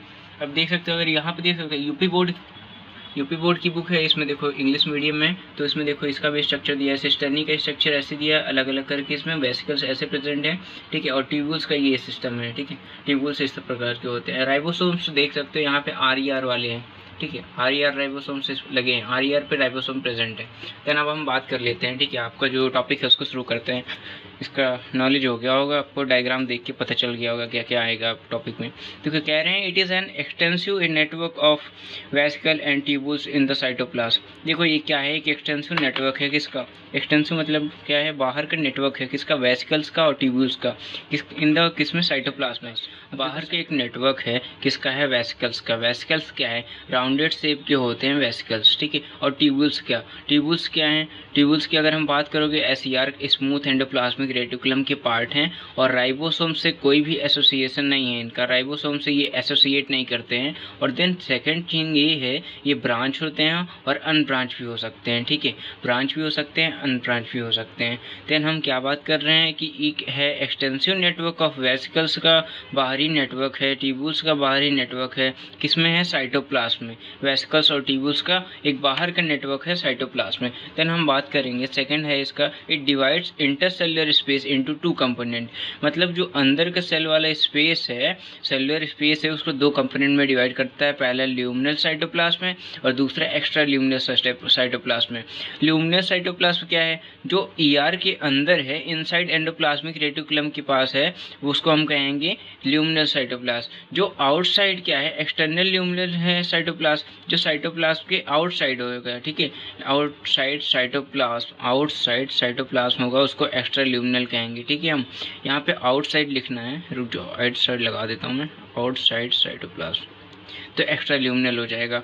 बाहर साइटोप्लाज्म की अगर होगा तो एक्स्ट्रा ल्यूमिनल, ठीक है, अंदर होगा तो इनसाइड ईआर के फिर ल्यूमिनल साइटोप्लाज्म। अब बात करते हैं हम, ribosome attach on their outer surface of ER. अगर राइबोसोम्स अटैच होते हैं उसके ईआर के आउटर सरफेस को, तो उसको हम क्या कहते हैं, रफ एंडोप्लाज्मिक रेटिकुलम, आरईआर को कह रहे हैं। यहाँ पे अगर there is no presence of ribosomes on their surface, they are called smooth endoplasmic reticulum. अगर देखो ईआर पे जो है, ईआर पे कोई भी राइबोसोम्स का प्रेजेंस नहीं हुआ तो वो कहलाएंगे स्मूथ एंडोप्लाज्मिक रेटिकुलम। अभी हमने डायग्राम में दिखा दिया था आपको, ट्यूब्यूल्स दिखाया, सिस्टर्नी दिखाया, वेसिकल्स दिखाया, तो यहाँ पे यही बता रहे हैं, उसको स्मूथ बोलेंगे।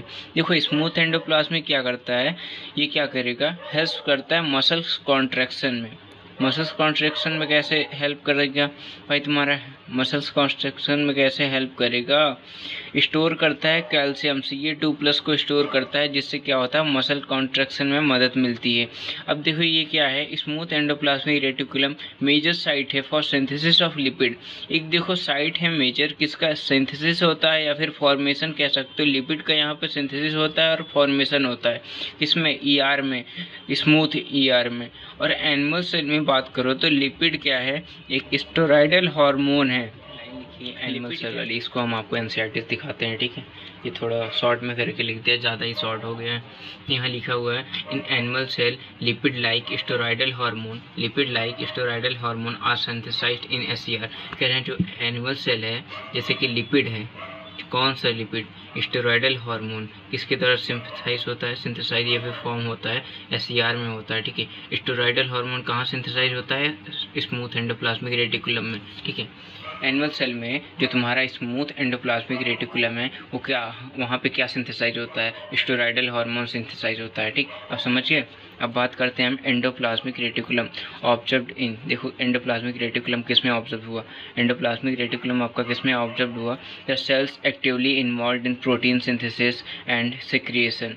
जो सेल्स एक्टिवली किस में इन्वॉल्व हैं, प्रोटीन सिंथेसिस में और सेक्रिएशन में, ठीक है। प्रोटीन सिंथेसिस कर रहे हैं, सेक्रिएशन कर रहे हैं, उसमें ऑब्जर्व होता है, ठीक है।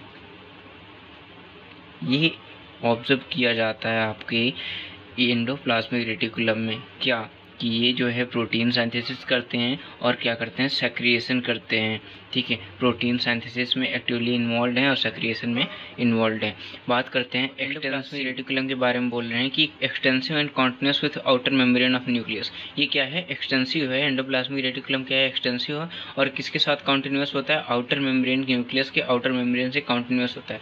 यहाँ देख लो भाई, ये देखो न्यूक्लियस है तुम्हारा, इसके आउटर मेम्ब्रेन से यहाँ कॉन्टिन्यूस हो रहा है ना, तो इसे कह रहे हैं ये आउटर मेम्ब्रेन से कॉन्टिन्यूस होता है एंडोप्लाज्मिक रेटिकुलम।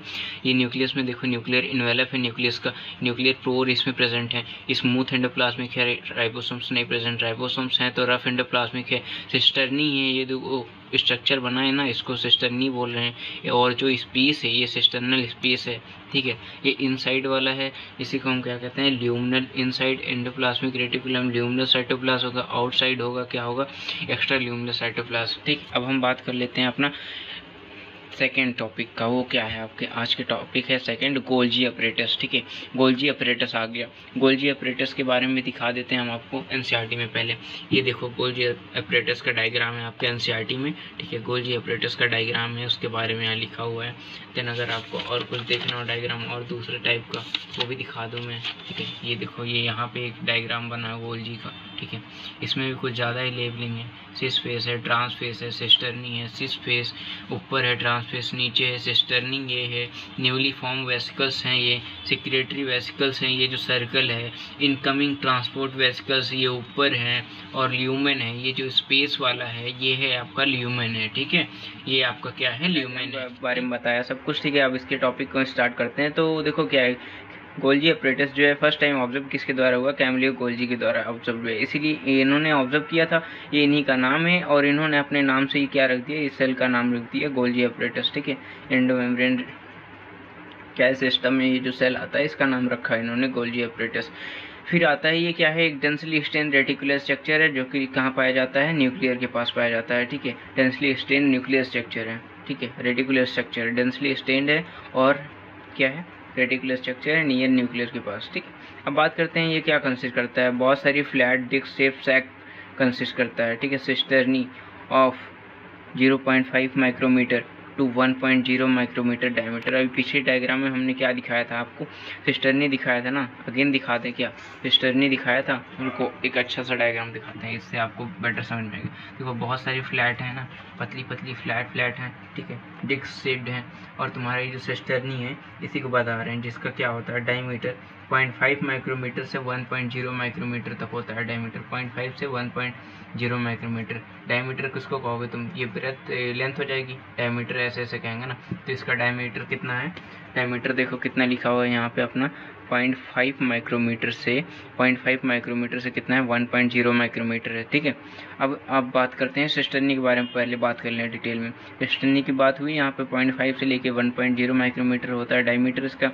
ये क्या है, stacked parallel to each other. Stacked मतलब ऐसे पैरेलल लगे हुए हैं ना एक दूसरे के, ठीक है, एक के बाद एक स्टैक्ड हैं। ठीक है, number of cisternae are present in Golgi complex, मतलब गोल्जी कॉम्प्लेक्स में क्या है, बहुत सारी सिस्टर्नी का प्रेजेंस है। ठीक है, देन हम बात करते हैं, देखो convex face slash cis face slash forming face slash proximal face, ये सब सारे नाम है। ठीक है, cis face, forming face, proximal face. Then हम बात करते हैं कॉन्केव फेस। कॉन्केव फेस को हम क्या कहते हैं, ट्रांस फेस भी कहते हैं, और इसी को मैच्योरिंग फेस भी कहते हैं, और डिस्टल फेस भी कहते हैं।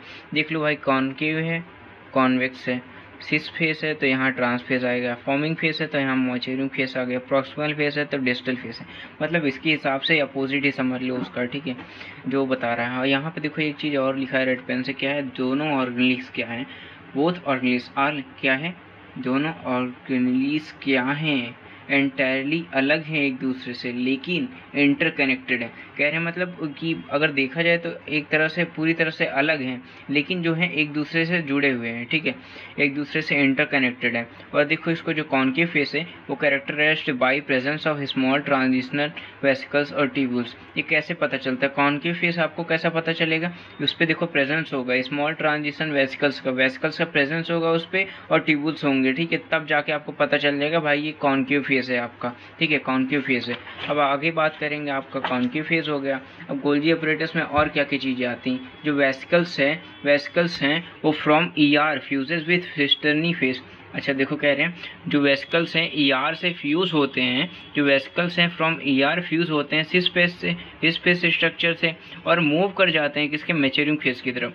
कह रहे हैं जो वेसिकल्स आपके होते हैं, वेसिकल्स क्या हैं, वो जो सर्कल वाला आपको दिखाया था मैंने, सेक्रेटरी वेसिकल्स थे, वो वेसिकल्स क्या होते हैं, वो वेसिकल जो सर्कल टाइप का स्ट्रक्चर है वो फ्यूज हो जाता है सिस फेस से। ठीक है, सिस फेस से जब फ्यूज होगा तो वो कहाँ मूव करेंगे, मूव कर जाएंगे टूवर्ड मैच्योरेशन फेस की तरफ मूव कर जाएंगे। एंड देन हम क्या लिखा है, and Golgian vesicles releases from trans face. और जो गोल्जियन वेसिकल है वो कहाँ से रिलीज होगा, ट्रांसफेस से रिलीज होता है गोल्जियन वेसिकल का। अब बात करते हैं ट्यूबुल क्या होता है, वेसिकल क्या होता है। ट्यूबुल क्या होता है भाई, इतने दिन से ट्यूबुल कर रहे हैं। ठीक है, ट्यूबुल क्या होता है, form due to the projection of cisternae के प्रोजेक्शन की वजह से ये फॉर्म होते हैं। एंड देन वेसिकल्स की बात कर लो, वेसिकल भी डिफिनेशन में क्या कहता है, वेसिकल्स का फंक्शन क्या है, मॉडिफिकेशन का फंक्शन है। ठीक है, वेसिकल वही जो सर्कल वाला स्ट्रक्चर है उसके बारे में बता रहा है। ठीक है, मॉडिफिकेशन है, मैच्योरेशन है, पैकेजिंग है, सिक्रिएशन ऑफ ए मॉलिक्यूल, इतने सारी चीज़ें हैं। मॉडिफिकेशन करता है, मैच्योरेशन करता है, पैकेजिंग करता है, सिक्रिएट करता है क्या, मॉलिक्यूल का। ठीक है, अब गोल्जी अपरेटस क्या है, एक इंपॉर्टेंट साइट है formation of glycoprotein and glycolipid. एक किसका साइट है, इंपॉर्टेंट साइट किसका है, ग्लाइकोप्रोटीन और ग्लाइकोलिपिड्स का फॉर्मेशन का। ठीक है, साइट है। अब बात आता है आपका थर्ड टॉपिक का, वो है आपका लाइसोसोम। लाइसोसोम में भी हम जल्दी से बात कर लेते हैं क्या क्या होता है, इसको वन शॉट में कंप्लीट करना है यार हमें जल्दी। देखो क्या है, मेम्ब्रेन बाउंड वेसिकुलर स्ट्रक्चर है। ठीक है, एक मेम्ब्रेन बाउंड वेसिकुलर स्ट्रक्चर है। मेम्ब्रेन बाउंड समझ रहे हो ना, इस पर मेम्ब्रेन है तो मेम्ब्रेन तो ऑर्गेनेली पढ़ रहे हैं ना, तो वो सब मेम्ब्रेन बाउंड में आएगा। ठीक है, लाइसोसोम क्या है, freshly formed Golgian vesicles in way of hydrolytic enzymes. कह रहा है एक लाइसोसोम क्या है, फ्रेशली फॉर्म्ड गोल्जियन वेसिकल्स हैं, किसके वे में, हाइड्रोलिटिक एंजाइम्स के वे में। ठीक है, देन बता रहा है कि form by the process of packaging in Golgi apparatus. देखो जब प्रोसेस होता है गोल्जी अपरेटस में पैकेजिंग का, ठीक है, उसके द्वारा ये क्या होता है, फॉर्म होता है क्या, लाइसोसोम्स फॉर्म होते हैं। किसके प्रोसेस से, पैकेजिंग इन गोल्जी अपरेटस। जब गोल्जी अपरेटस में पैकेजिंग होगा तब आपका जाके क्या बनेगा, लाइसोसोम फॉर्म होते हैं। ठीक है, अब बात करते हैं आइसोलेटेड लाइसोसोमल वेसिकल्स हैं, वो क्या होते हैं, रिच होते हैं। किस में रिच होते हैं, किस में रिच होते हैं, almost all type of hydrolytic enzyme, जितने भी तरह के हाइड्रोलिटिक एंजाइम्स होते हैं लगभग, उसमें क्या होता है, ये लाइसोसोमल वेसिकल्स क्या होते हैं, रिच होते हैं। ठीक है, जैसे कि हाइड्रोलिसिस हो गया, हाइड्रोलिसिस में क्या क्या आता है, लिपेसेस आता है, प्रोटीएस आता है, कार्बोहाइड्रेट्स आता है। इन सब में क्या होता है, ये हाइड्रोलिटिक एंजाइम है। इसमें क्या है, हाइड्रोलिटिक एंजाइम हाइड्रोलिसिस है, हाइड्रोलिसिस के अंदर आता है लिपेसेस आता है, प्रोटीएस आता है, कार्बोहाइड्रेट्स आता है। और क्या है, हाइड्रोलिटिक एंजाइम्स की बात करो तो क्या है, optimally active at the acidic pH. ये जो एंजाइम है वो कब एक्टिव होते हैं, एसिडिक पीएच पे एक्टिव होते हैं। ठीक है, अब द सेकेंड क्या कह रहा है इसके बारे में, they are capable of digesting देखो ये कैपेबल है क्या चीज़ के लिए, डाइजेस्ट करते हैं carbohydrate, protein, lipid and nucleic acid. 4 चीज़ हैं, चारों को क्या करते हैं, कैपेबल है डाइजेस्ट करने के लिए। देन आपका बात करेंगे फंक्शन की। फंक्शन क्या होता है किसका, लाइसोसोम का फंक्शन। फंक्शन क्या है, देखो डाइजेशन का है। डाइजेशन क्या क्या करता है, carbohydrate, protein, lipid and nucleic acid का डाइजेशन करता है। अब हम बात करते हैं कि यहाँ पे हमने डाइजेशन बात किया, अब ऑटोफेजी का मतलब जानेंगे। डाइजेशन के बाद ऑटोफेजी का क्या मतलब है। जब देखो क्या होता है, जो सेल्स बहुत ज़्यादा पुरानी होती हैं, जब कोई भी सेल बहुत पुरानी होगी, ओल्ड होगी, तो उसको क्या करता है, ऑटोफेजी, मतलब वो क्या करती है, अपने आप को क्या कर देती है, किल कर देती है। किल ऑन ओल्ड सेल्स, ये अपने खुद के ओल्ड सेल्स को क्या करता है, किल कर लेती है। और क्या कहता है, किल डैमेज सेल, और जो भी डैमेज सेल हैं उसको किल कर ले। वो जो नेचर है उसको कहते हैं ऑटोफेजी कहलाता है। अगर कोई भी सेल है वो अपने ओन ओल्ड सेल को अगर किल कर लेता है वो ऑटोफेजी कहलाएगा। अब हम ऑटोलाइसिस समझेंगे। ऑटोलाइसिस क्या है, किल ओन सेल और सुसाइडल बैग कहते हैं। देखो खुद के सेल को किल कर लेगा, या फिर इसको हम सुसाइडल बैग भी कहते हैं, जो कि हम बहुत पहले से जानते आ रहे हैं। Lysosome is a suicidal bag, also known as suicidal bag. Then हम बात करेंगे आपको वैक्यूल्स की। ये आज के टॉपिक का लास्ट पार्ट है, ठीक है। वैक्यूल एक मेम्ब्रेन बाउंड स्पेस है जो कि फाउंड होता है इसमें साइटोप्लाज्म में। मेम्ब्रेन बाउंड स्पेस है जो कि कहाँ फाउंड होता है, साइटोप्लाज्म में पाया जाता है, ठीक है। एंड देन इट कंटेन क्या क्या करता है, वाटर करता है, water, sap, excretory product and other material that are unuseful for cell. देखो वाटर को कंटेन करेगा, सैप को कंटेन करता है, कुछ एक्सक्रीटरी प्रोडक्ट है उसको कंटेन करेगा, और कुछ अदर मटेरियल जो कि सेल के लिए जरूरी नहीं है लेकिन उसको भी ये कंटेन करता है। कौन, वैक्यूल कंटेन करता है। अगर हम सेल वैक्यूल की बात करें, अब हम सेल वैक्यूल की जब हम बात करें, देखो ये बाउंड है किसके द्वारा, एक सिंगल मेम्ब्रेन के द्वारा। उस मेम्ब्रेन का नाम आपको याद रखना है, वो सिंगल मेम्ब्रेन है टोनोप्लास्ट, ठीक है। वैक्यूल का जो क्या है, सेल वैक्यूल का जो सिंगल मेम्ब्रेन से बाउंड है उस मेम्ब्रेन को हम कहते हैं टोनोप्लास्ट। और अगर हम बात करेंगे सेल वैक्यूल, तो प्लांट में जो 90% क्या है, सेल वैक्यूल, सेल में 90% सेल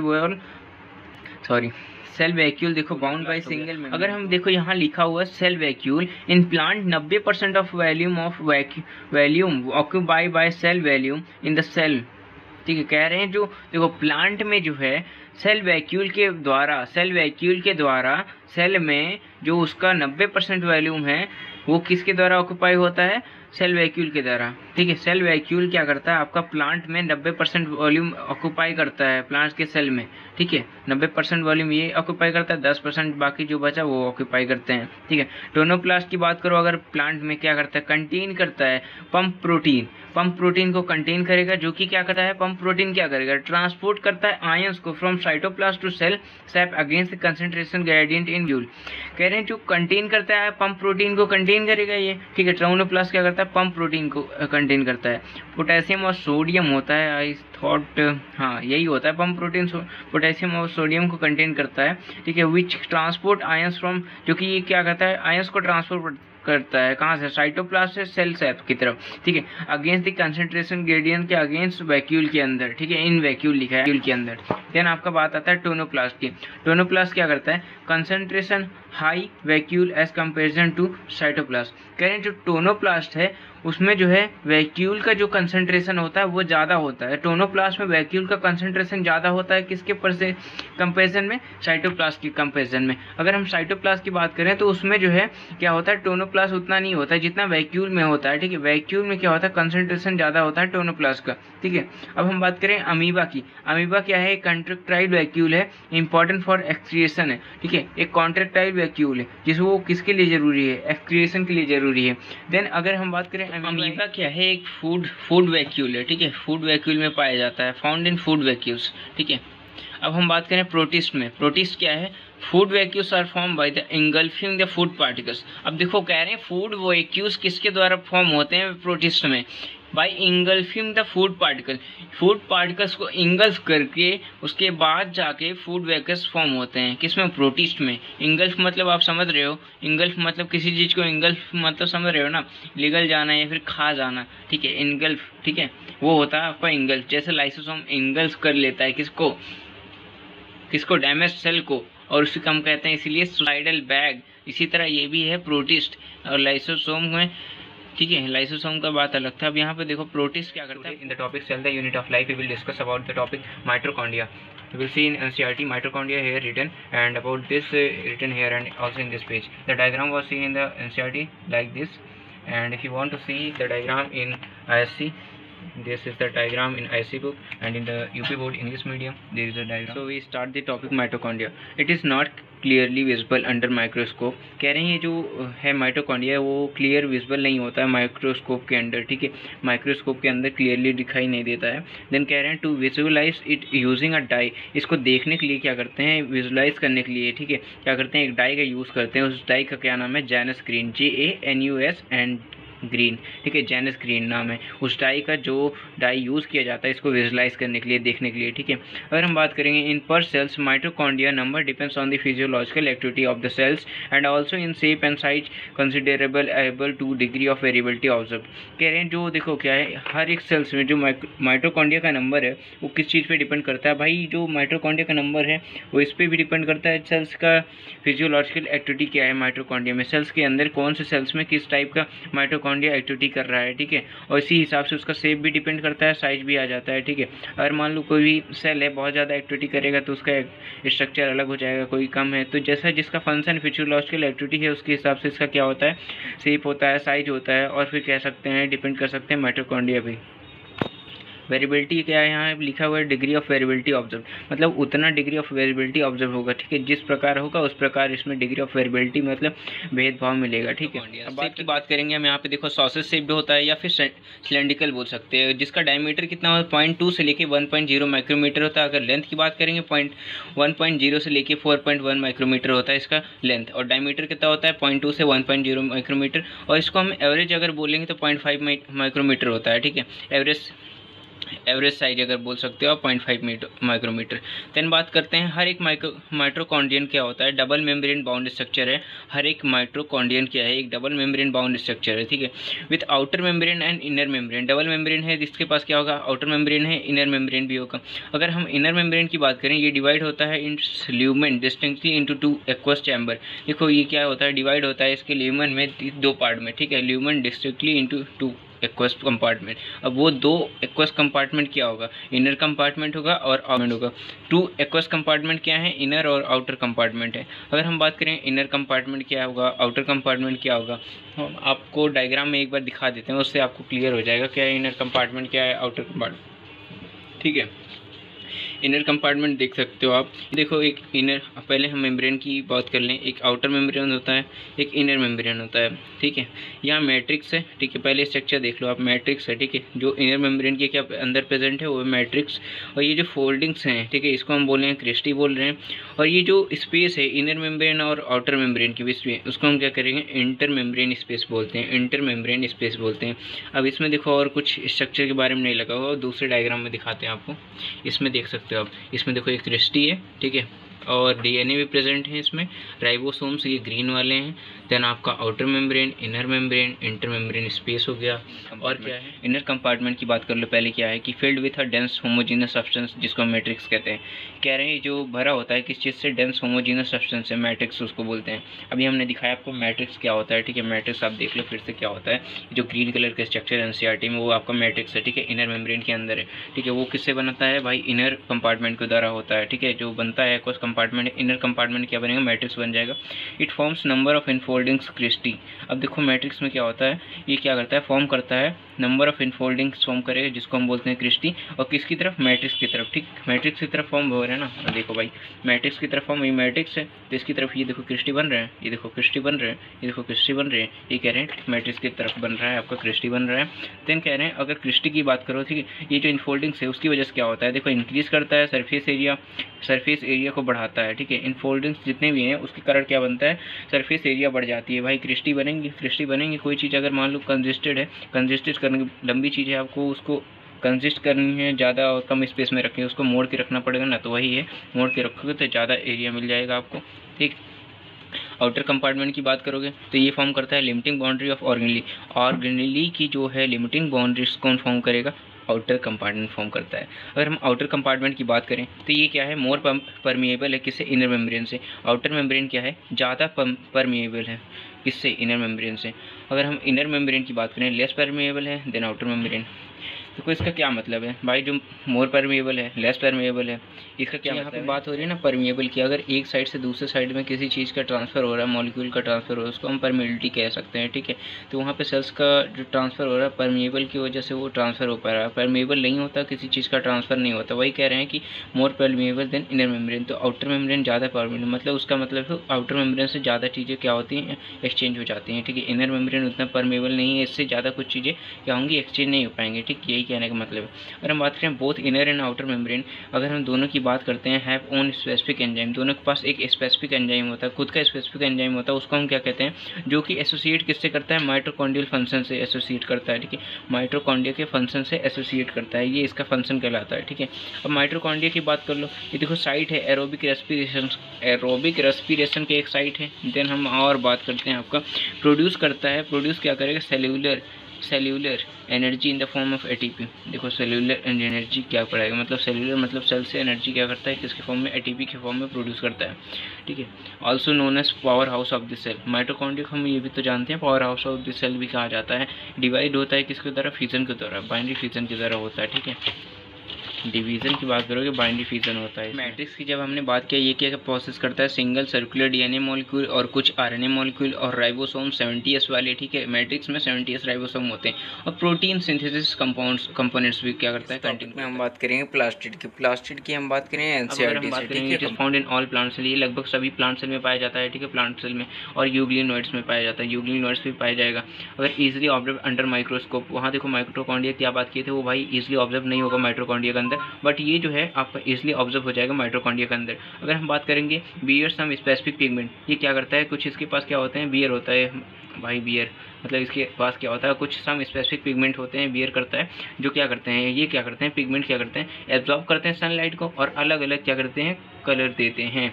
सनलाइट को अगर कोई एब्जॉर्ब कर रहा है तो अलग अलग पिगमेंट देंगे, ठीक है। प्लांट कह रहे हैं गिव और impart specific colours to the plant, क्या करते हैं, देते हैं या फिर इम्पार्ट करते हैं क्या, स्पेसिफिक कलर प्लांट्स में, ठीक है। कह रहे हैं absent in animal cell, animal cell में क्या होता है, प्लास्टिड नहीं होता, ये बात आपको याद रखनी है भाई, तुम्हारा एनिमल सेल में क्या होता है, प्लास्टिड नहीं होता है, ठीक है। एनिमल सेल में आपका प्लास्टिड नहीं होगा। देन आपकी हम बात करते हैं on the basis of pigment it classified into, pigment के हिसाब से ये किसमें क्लासिफाइड है, 3 में क्लासिफाइड है। पहला है क्लोरोप्लास्ट, देन है सेकंड क्रोमोप्लास्ट, देन थर्ड है leucoplast. What is chromoplast, chromoplast की जब हम बात करेंगे ये क्या है, कह रहे हैं ग्रीन कलर होता है, क्रोमोप्लास्ट मतलब ग्रीन कलर आएगा, ग्रीन कलर देता है प्लांट को। पिगमेंट आपका आता है इसमें क्लोरोफिल, कैरोटीन, जेंथोफिल, ये सब जो तीनों हैं, क्लोरोफिल, कैरोटीन, जेंथोफिल, ये क्या है, लिपिड सॉल्युबल है। देन आपका एक नोट लिखा है, नोट क्या लिखा है, एंथोसाइनिन वाटर सॉल्युबल है, लेकिन ये प्रेजेंट किस में होता है, वैक्यूल में पाया जाता है। इसकी वजह से क्या होता है, due to this in autumn season leaf colour change, इसकी वजह से क्या होता है, जब प्लांट जो है, प्लांट में जो क्या आता है, ऑटम सीजन आता है, तब फिर क्या होता है, उस समय जो लीफ का कलर हो जाता है वो चेंज हो जाता है। उसके चेंज होने का कारण क्या है, एंथोसाइनिन होता है। जो एंथोसाइनिन है उसकी वजह से क्या होता है, लीफ का कलर चेंज हो जाता है, थोड़ा सा ड्राई टाइप का हो जाता है या फिर येलोइश हो जाता है। उसी की वजह से क्या रीज़न है, एंथोसाइनिन है उसका रीज़न है। अगर हम बात करें क्लोरोफिल की और कैरोटीन, क्या है, एक एसेंशियल प्रोटीन है जो कि क्या करता है, ट्रैप करता है लाइट को, और लाइट को ट्रैप करते हैं, ठीक है। लाइट एनर्जी को ट्रैप करेंगे और उससे क्या बनाएंगे, फोटोसिंथेसिस वाला प्रोसेस होगा, ठीक है। लाइट को ट्रैप करेंगे, लाइट को ट्रैप वाला जो कंडीशन आता है उसमें फोटोसिंथेसिस होता है, ठीक। साइज की बात करोगे तो कितना होता है, साइज अगर बात कर लो आप, साइज की अगर आप बात देखो कितना है, 5 से 10 माइक्रोमीटर है लेंथ में, 2.4 माइक्रोमीटर है विथ में।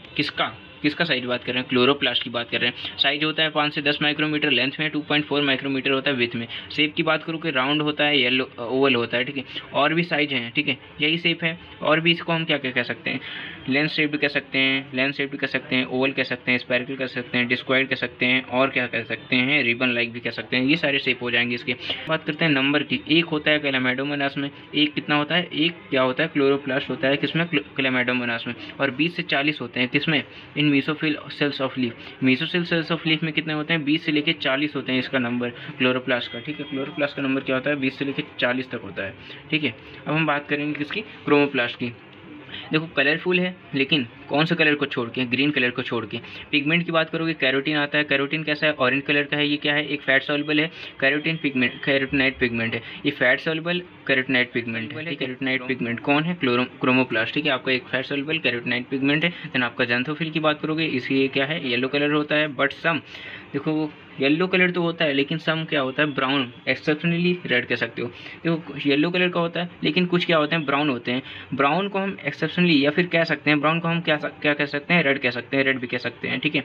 ब्राउन को हम क्या कह सकते हैं, रेड कह सकते हैं, ठीक। अब आता है थर्ड आपका ल्यूकोप्लास्ट। थर्ड प्लास्टिड क्या है, ल्यूकोप्लास्ट है, ठीक है। इसमें आता है आपका कलरलेस एब्सेंट पिगमेंट, मतलब ये क्या होता है, कलरलेस होता है और क्या होता है, एब्सेंट होता है पिगमेंट। इसमें क्या होता है, एब्सेंट होता है। फंक्शन क्या है, फूड का स्टोरेज करता है। अब इसमें तीन चीज़ें आती हैं, एमाइलोप्लास्ट आता है, इलायोप्लास्ट आता है एंड देन एल्यूरोप्लास्ट आता है। एमाइलोप्लास्ट क्या है, ये क्या करता है, स्टोर करता है कार्बोहाइड्रेट का और स्टार्च का। अब इसमें एग्जांपल क्या आएगा आपका, व्हीट आता है, पोटैटो आता है। देन इलायोप्लास्ट में क्या होता है, ऑयल स्टोर होता है। इसमें क्या होता है, ऑयल स्टोर होता है और फैट स्टोर होता है। इसका एग्जांपल है कैस्टर। देन थर्ड आपका आता है एल्यूरोप्लास्ट। ये क्या करेगा, आपको स्टोर करता है, प्रोटीन स्टोर करेगा। प्रोटीन कहाँ पे होगा, अल्यूरिन लेयर ऑफ अ मेज, ये है आपका प्रोटीन का एक लेयर, अल्यूरिन लेयर ऑफ अ मेज, ठीक है। न्यूरिन लेयर ऑफ अ मेज, जो कि लेयर है मेज में एक लेयर है, उसको हम बोलते हैं, ठीक है। नोट की अगर हम बात करोगे तो एक नेट यहाँ पे लिखा हुआ है क्या, इन ल्यूकोप्लास्ट ग्राना फॉर्मेशन एब्सेंट। ये बात आपको याद रखना है, अगर ल्यूकोप्लास्ट आएगा तो वहाँ पे ग्राना का फॉर्मेशन नहीं होता है, ठीक है। ग्राना का फॉर्मेशन ल्यूकोप्लास्ट में नहीं होगा, ठीक। आपको ग्राना का फॉर्मेशन ल्यूकोप्लास्ट में नहीं होगा। देन हम आपको बात करेंगे क्या, यहाँ पे देखो लिखा है all plastid are interconvertible. जितने भी प्लास्टिड हैं वो क्या है, इंटर कन्वर्टिबल है, मतलब एक से दूसरे में कन्वर्ट हो सकते हैं, ठीक। देन आपका हम यहाँ लिखा है क्लोरोप्लास्ट। क्लोरोप्लास्ट की बात कर लेते हैं। क्लोरोप्लास्ट क्या है, एक बार डायग्राम दिखा दूँ आपको मैं, ठीक है। क्लोरोप्लास्ट का, क्लोरोप्लास्ट में देख लो, एक आउटर मेम्ब्रेन है, देन इनर मेम्ब्रेन है, ग्रैनम है, ठीक है, ग्रैनम है, ये है आपका ग्रैनम। थैलाकॉइड है, ठीक है, ये थैलाकॉइड का स्ट्रक्चर है। देन स्ट्रोमा लैमेला, दो जो है, दो स्ट्रोमा, देखो पहले तो ये स्ट्रोमा है, जो लिक्विड अंदर भरा होगा, स्पेस होगा, उसको हम स्ट्रोमा बोल देंगे, ठीक है। स्ट्रोमा लैमेला जो दो ग्रैना को ज्वाइन कर रहा है ना, वो जो ज्वाइनिंग है उसको हम कहते हैं स्ट्रोमा लैमेला। ये जो गई है ना, स्किल्स गई हैं, ये सब आपकी स्ट्रोमा लैमेला है। और ये क्या है, कॉइल स्पाइस लाइक स्ट्रक्चर है, ठीक है, कॉइन ऑफ अ पाइल, ठीक है। इसको हम पिलर लाइक स्ट्रक्चर जो है कॉइन का, उसको हम क्या बोलते हैं, ग्रैना बोलते हैं, ठीक है। देन आपको हम इससे बात कर लेते हैं, ठीक है।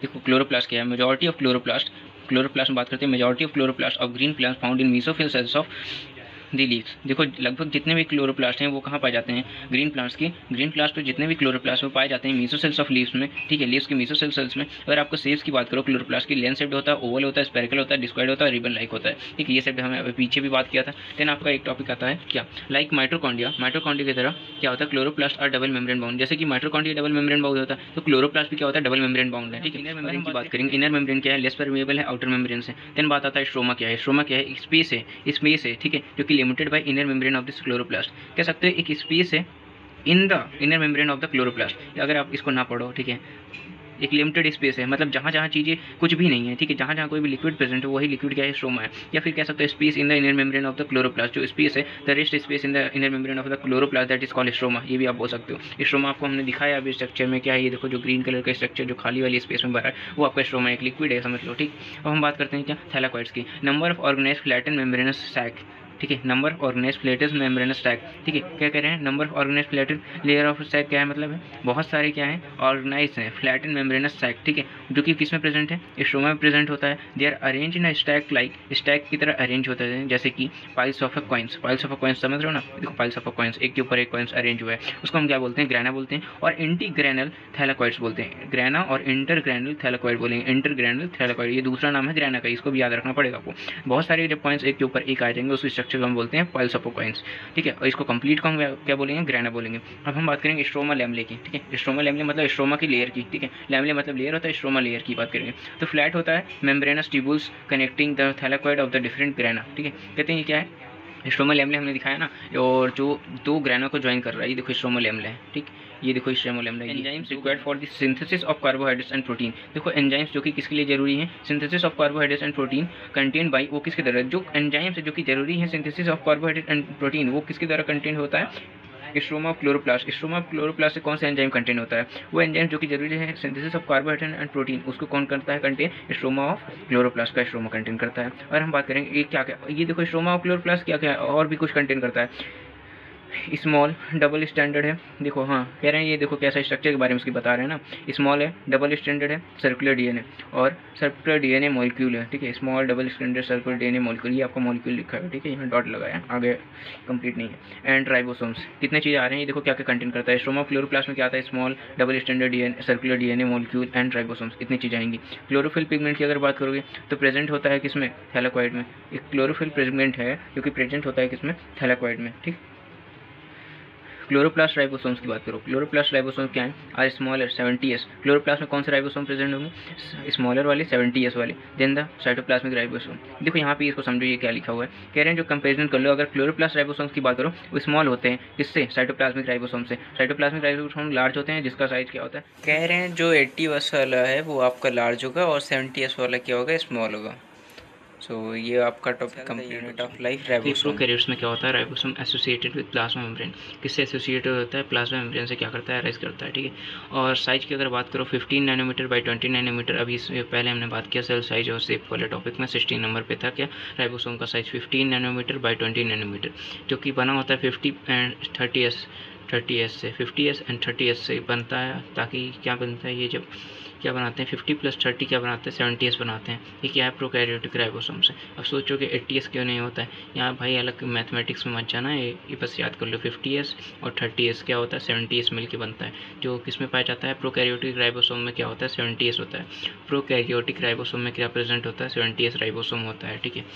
राइबोसोम क्या है, एक प्रोटीन सिंथेसिस करता है, ठीक है, प्रोटीन सिंथेसिस करता है, सिंथेसिस ऑफ प्रोटीन साइट है, एक प्रोटीन सिंथेसिस का साइट है, ठीक है, राइबोसोम। देखो और यहाँ लिखा है बहुत सारे राइबोसोम क्या हैं, अटैच करते हैं सिंगल mRNA से, सिंगल mRNA से अटैच होते हैं और एक चैन फॉर्म करते हैं, उस चैन को हम क्या कहते हैं, पॉलीराइबोसोम कहते हैं या फिर पॉलीसोम कहते हैं। यहाँ देख लो 30s है और 50s है, ठीक है, 30 ऊपर है 50 नीचे है, 30 ऊपर 50 नीचे, ये क्या है, सिंगल mRNA, ये अटैच होते हैं और क्या बनाते हैं, पॉलीसोम बनाते हैं। सिंगल mRNA क्या करते हैं, अटैच होते हैं और पॉलीसोम बनाते हैं या फिर पॉलीराइबोसोम होते हैं। अब राइबोसोम और पॉलीसोम क्या करता है, राइबोसोम पॉलीसोम किसका, राइबोसोम ऑफ पॉलीसोम क्या करेगा, ट्रांसलेट करता है mRNA को प्रोटीन्स में, ठीक है, और राइबोसोम ऑफ पॉलीसोम ट्रांसलेट करता है mRNA को इसमें प्रोटीन को। यहाँ देखो star by George Palade, ribosome discovered किसके द्वारा हुआ, जॉर्ज पेलाडे के द्वारा 1953 में।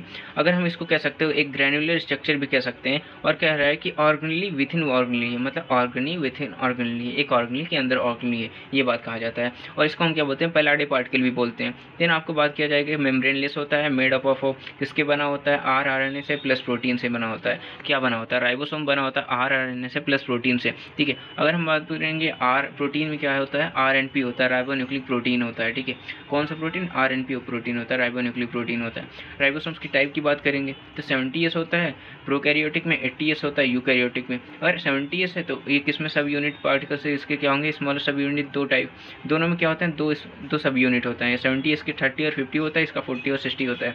इसका स्मॉलर सब यूनिट ये है, इसका स्मॉलर सब यूनिट क्या है, 50 है, लार्ज है 50, इसका स्मॉल है 40, इसका लार्ज है 60s है, ठीक है। ये क्या है 30, 40, 50, 60s क्या है, ये सब यूनिट्स हैं राइबोसोम्स की। और राइबोसोम क्या बात कर रहा है, ये कंटेन्स करता है 80 डिफरेंट टाइप ऑफ प्रोटीन, ठीक है। राइबोसोम समझ रहे हो ना, 80 डिफरेंट टाइप ऑफ प्रोटीन को कंटेन करता है राइबोसोम आपका। देन आपको बात आता है 70s में। 70s में आप समझ रहे हो ये S क्या चीज़ है, 70s में S है आपका, ये S रिप्रेजेंट करता है क्या चीज़ है, श्वेडबर्ग कॉफिशिएंट है।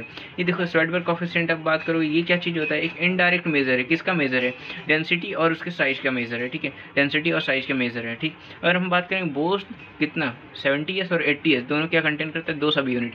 पहले 70s में आता है आपका क्या आता है 50 + 30 आता है, देन इसमें आता है 60 + 40, दोनों सब साइटोस्केलेटन की। व्हाट इज साइटोस्केलेटन, तो membraneless made up of protein filament, एक मेम्ब्रेनलेस है, ठीक है, मेम्ब्रेनलेस है, किससे बना हुआ है, प्रोटीन फिलामेंट से बना हुआ है।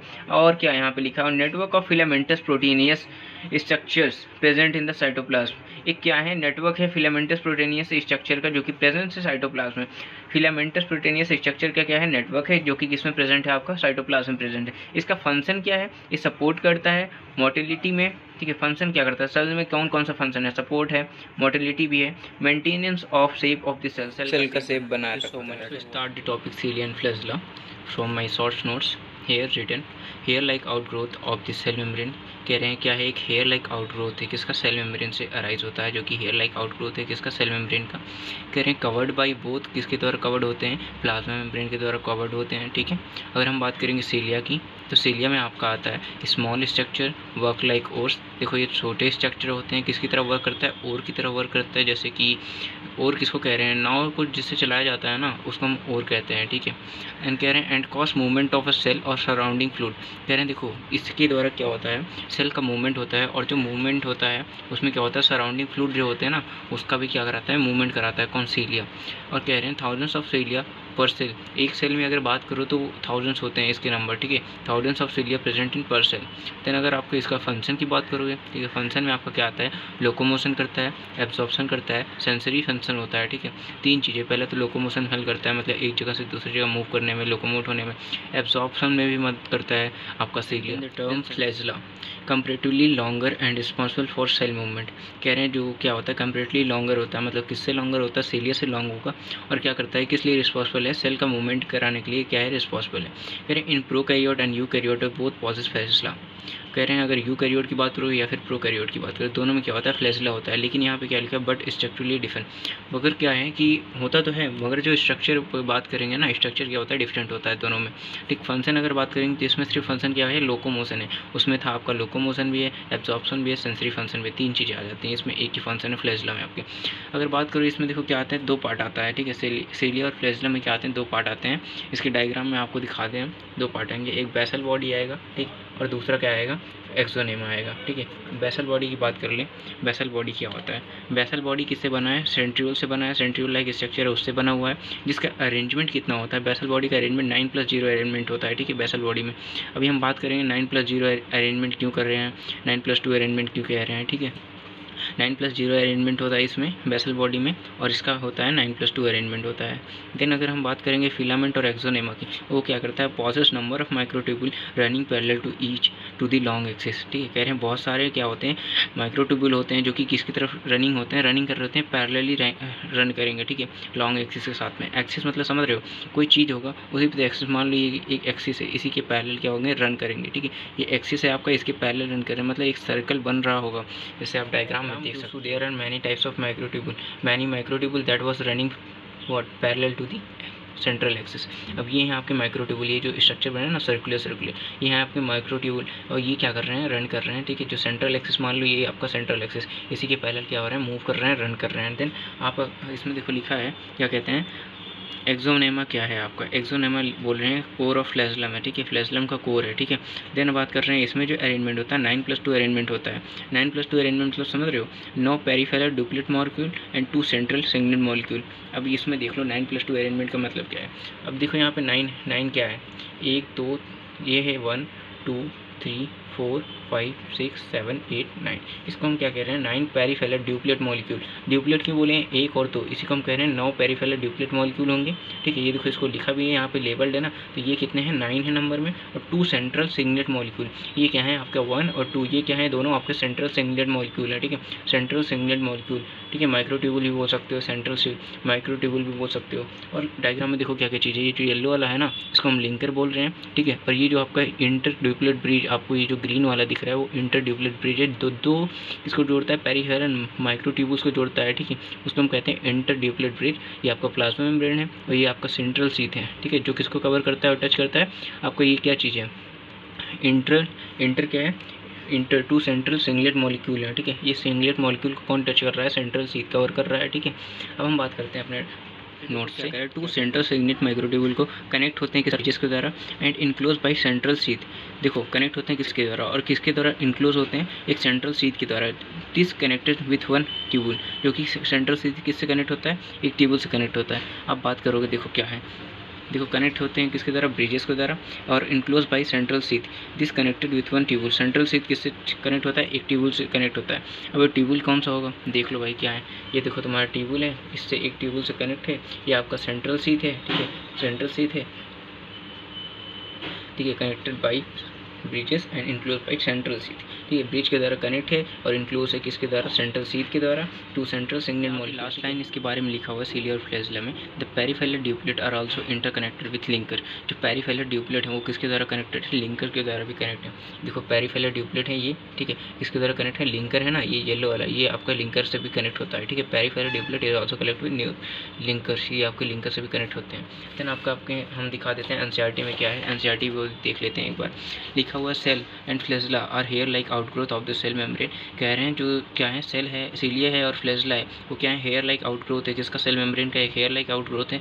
Cilia are small structure with work like oar, ये क्या है, एक स्मॉल स्ट्रक्चर है जो कि किसकी तरह वर्क करता है, ओर की तरह वर्क करता है, ठीक है। कॉज करता है movement of either the cell और द सराउंडिंग फ्लूइड, इसका कॉज करता है मूवमेंट ऑफ सेल का मूवमेंट कराता है या फिर सराउंडिंग फ्लूइड है उसका मूवमेंट कराता है। फ्लैजेला क्या होता है, comparatively longer and responsible for cell movement. Flagella के बारे में बता रहा है कि सिलिया के कंपैरेटिव में क्या होता है, ये लॉन्गर होता है और क्या किस लिए रिस्पॉन्सिबल होता है, सेल को मूवमेंट कराने में क्या होता है, रिस्पॉन्सिबल होता है। अगर हम बात करें प्रोकैरियोटिक यूकैरियोटिक में क्या होता है, दोनों में फ्लैजेला पाया जाता है, बट उसका जो स्ट्रक्चर होता है वो स्ट्रक्चरली क्या होता है, डिफरेंट होता है दोनों में। अब यहाँ पे ये चीज़ आपको पैरा क्या है, एनसीईआरटी से याद रखना है, वो देख लो क्या है।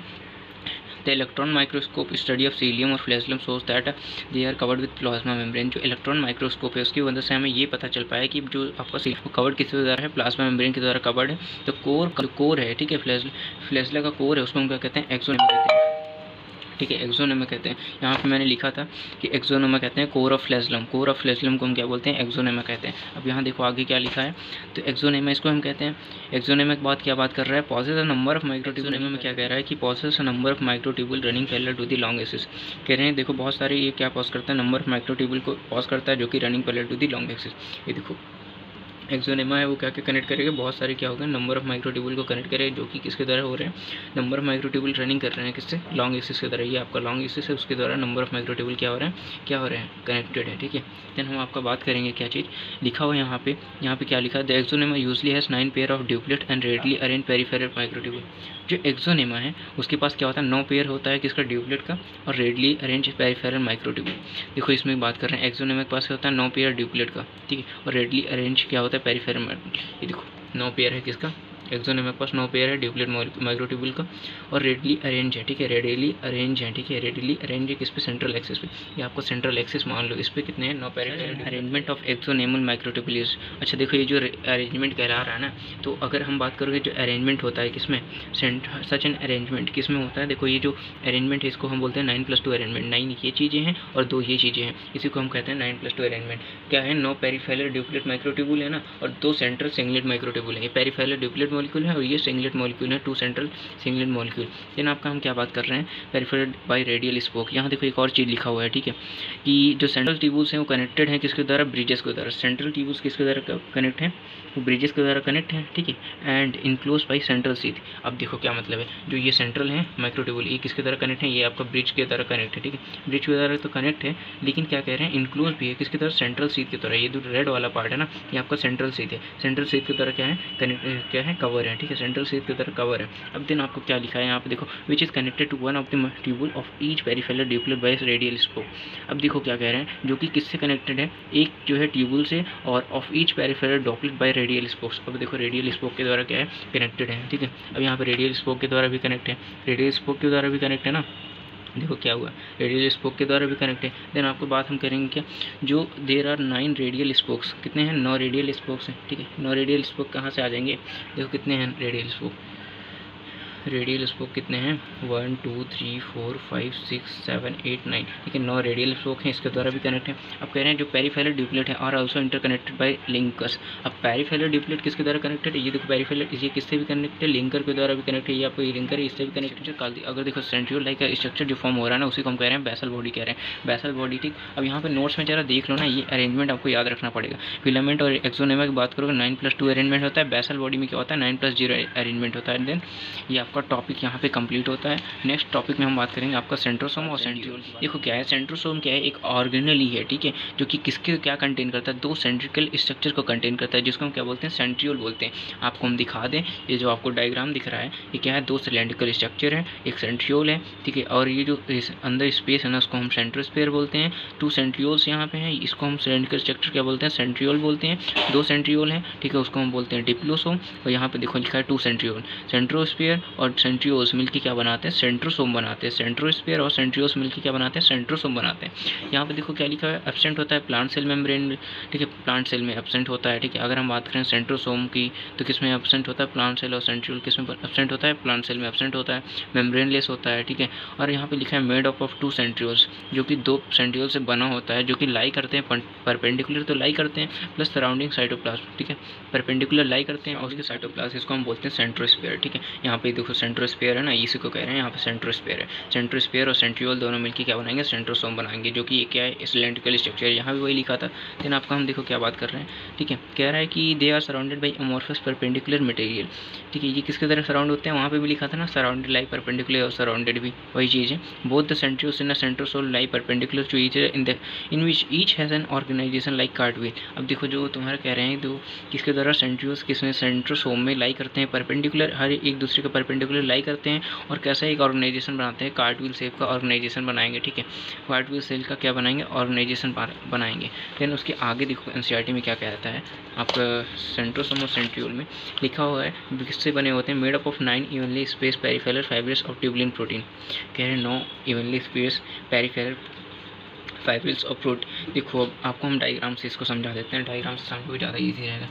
तो इसमें देखो क्या है, ये आपके क्या है, पेरिफेरल डिप्लेट फाइब्रिल्स हैं, ठीक है। अब ये क्या है, पेरिफेरल डिप्लेट फाइब्रिल्स हैं, ठीक है, जो कि किससे बने हुए हैं, ट्यूबुलिन प्रोटीन से बने हुए हैं, ठीक है। यही चीज़ कह रहा है 9 evenly space peripheral fibrils of tubulin protein से बने हुए हैं। 1 2 3 4 5 6 7 8 9, ठीक है। 9 क्या है, इवनली स्पेस, मतलब ये देखो स्पेस है ना, इसी को हम कह रहे हैं इवनली स्पेस्ड हैं, ठीक है। 9 इवनली स्पेस पेरिफेरल फाइब्रिल्स, ये क्या है, पेरिफेरल फाइब्रिल्स हैं, जो कि बने हुए हैं ट्यूबुलिन प्रोटीन के, ठीक है। ये चीज़ समझ रहे हो ना।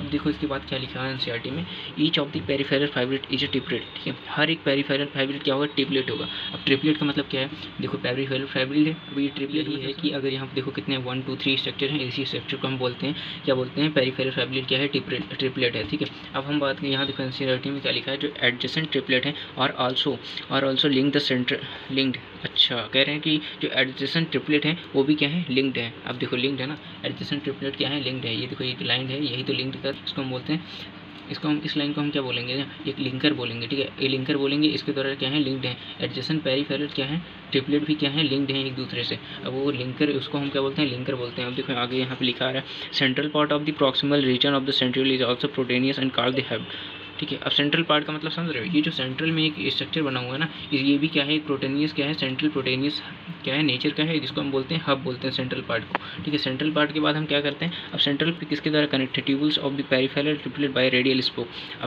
अब देखो कह रहे हैं ये जो सेंट्रल पार्ट है वो किसके द्वारा कनेक्टेड है, ट्यूबुल्स रेडियल स्पोक के द्वारा, ठीक है।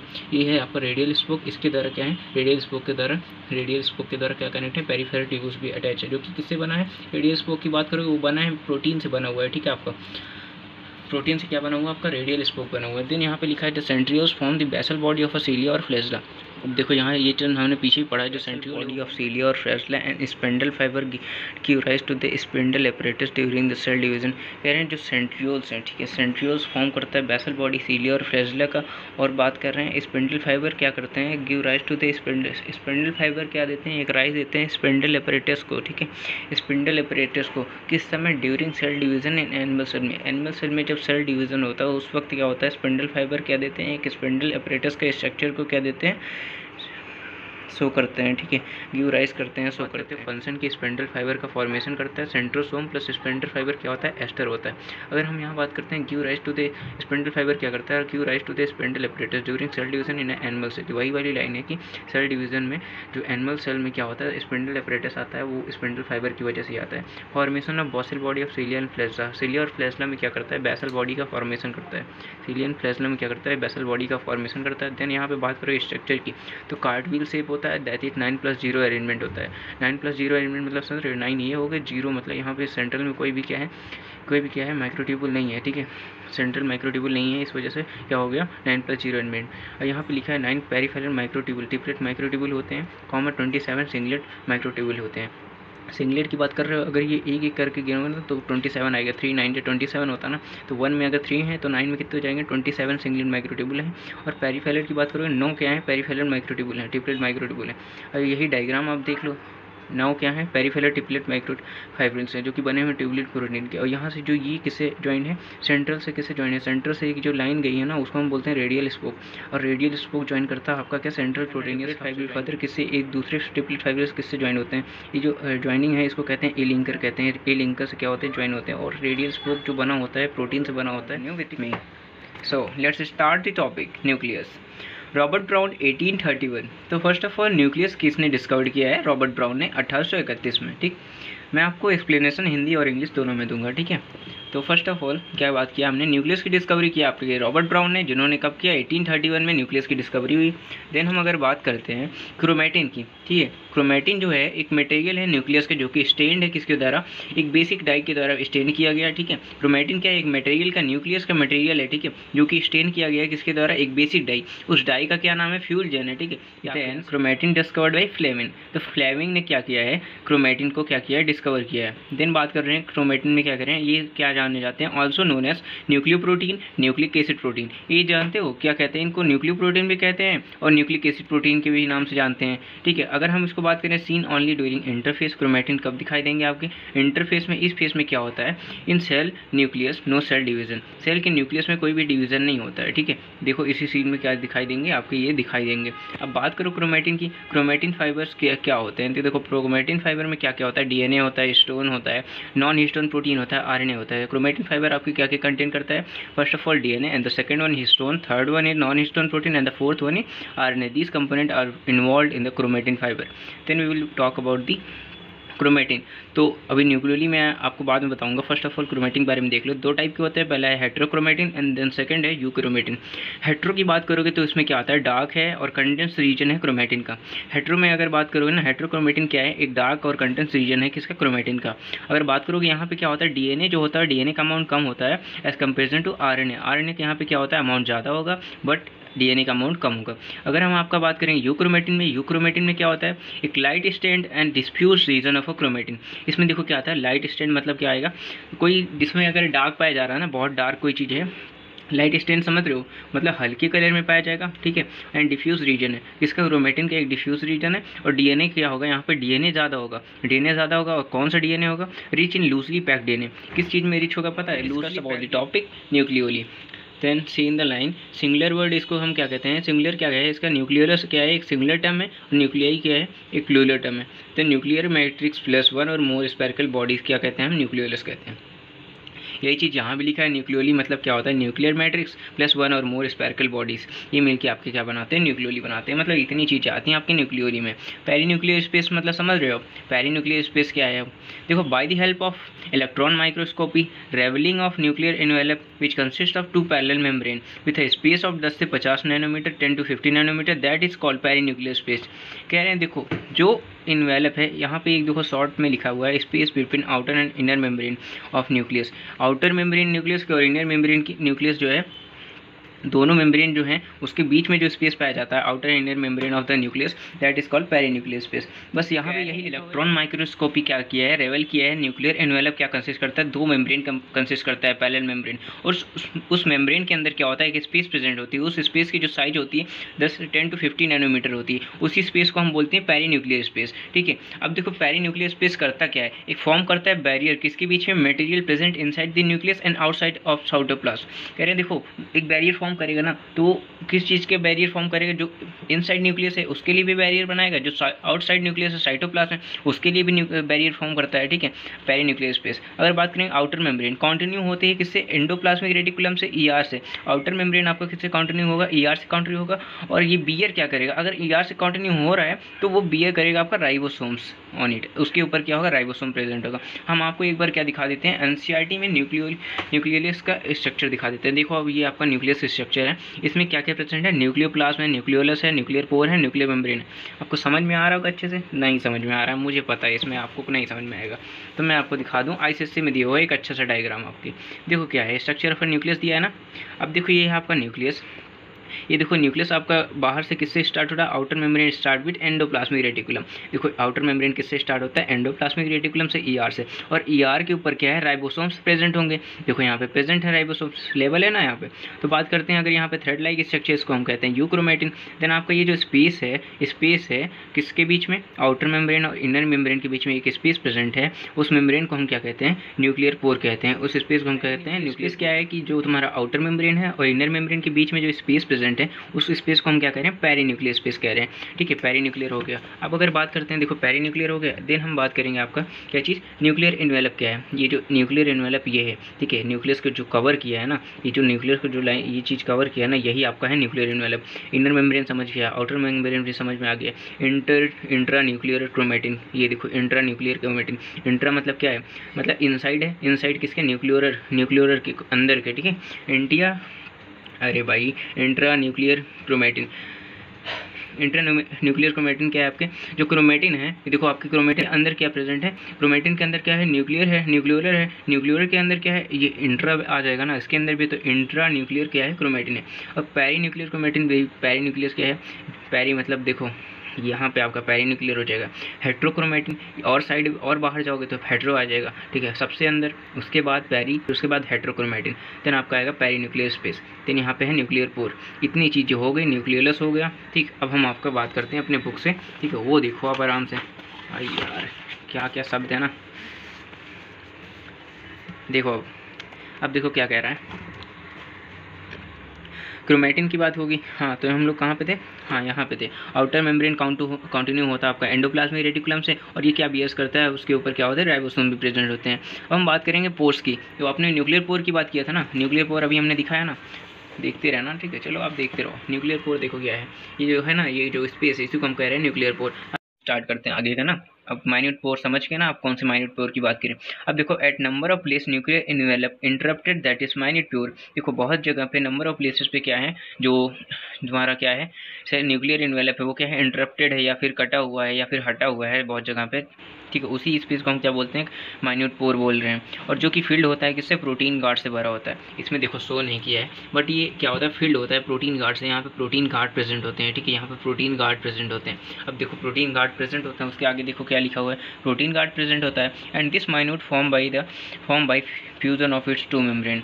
अब देखो ये जो माइन्यूट पोर है वो फॉर्म किसकी वजह से होता है, जो दो मेम्ब्रेन है ना, आउटर मेम्ब्रेन और इनर मेम्ब्रेन, ये जब फ्यूज होते हैं तो इन्हीं के फ्यूज होने के कारण क्या बनता है, माइन्यूट पोर बन जाता है। ऑल्सो पैसेज, देखो ये किसका पैसेज है, also a passage for which movement of RNA and protein molecules take place in both direction between nucleus. अब देखो ये वो पैसेज भी है जहाँ से क्या होता है, मूवमेंट ऑफ आरएनए का मूवमेंट होता है, प्रोटीन का मूवमेंट होता है, और प्रोटीन मॉलिक्यूल का मूवमेंट होता है कहाँ से, बोथ डायरेक्शन, दोनों डायरेक्शन में। कौन से दोनों डायरेक्शन, न्यूक्लियस के अंदर से लेके साइटोप्लाज्म तक, ठीक है, बिटवीन न्यूक्लियस और साइटोप्लाज्म के बीच में क्या होता है, ट्रांसफर होता है। यही वो पैसेज जहाँ से आरएनए और प्रोटीन मॉलिक्यूल्स का टेक प्लेस करता है, ट्रांसफर टेक प्लेस होता है न्यूक्लियस नंबर की, ठीक है। न्यूक्लियस के नंबर के आधार पर कैसे क्या, किसको क्या कहते हैं। अगर एक न्यूक्लियस होगा पर सेल में तो उसको मोनोकैरियोटिक बोलेंगे, अगर दो न्यूक्लियस होगा पर सेल में तो उसको हम डाई बोलेंगे, डाइकैरियोटिक। इसका एग्जांपल होता है आपको पैरामेसियम, जिसका होता है क्या स्ट्रक्चर, स्लीपर लाइक स्ट्रक्चर कहते हैं इसको। और अगर होगा देखो तीन न्यूक्लियस होगा पर सेल में, या फिर तीन से ज़्यादा होगा पर सेल में न्यूक्लियस, तो फिर उसको हम क्या बोलेंगे, मल्टीकैरियोटिक कह सकते हैं, सिनसाइटियम कह सकते हैं, सिनकैरियोटिक कह सकते हैं, और क्या बोल सकते हैं, सीनोसाइटिक बोल सकते हैं, ठीक है, इसको सीनोसाइटिक पढ़ते हैं, ठीक है, कोइनो इनो ना पढ़ना है, इसको सीनो बोलेंगे, ठीक है, सीनोसाइटिक बोल सकते हैं। अब देखो तीन से ज़्यादा किसमें प्रेजेंट होंगे, दो से ज़्यादा किसमें होते हैं, उसका एग्जांपल आपका लिक्विड एंडोस्पर्म ऑफ कोकोनट। समझ रहे हो इसका मतलब, लिक्विड एंडोस्पर्म ऑफ कोकोनट का मतलब समझ रहे हो। अब देखो नारियल पानी तो आप सबने पिया होगा ना, तो वो जो वाटर होता है ना, वो आप क्या पीते हो, न्यूक्लियस ही होता है पूरा वाटर, आपको पूरा वाटर ही न्यूक्लियस होता है, ठीक है, उसमें पूरा न्यूक्लियस ही प्रेजेंट होता है, उसमें पता नहीं बिलियंस ट्रिलियंस न्यूक्लियस प्रेजेंट होते हैं, जो छोटे छोटे न्यूक्लियस होते हैं जिसको आप पीते हो, ठीक है।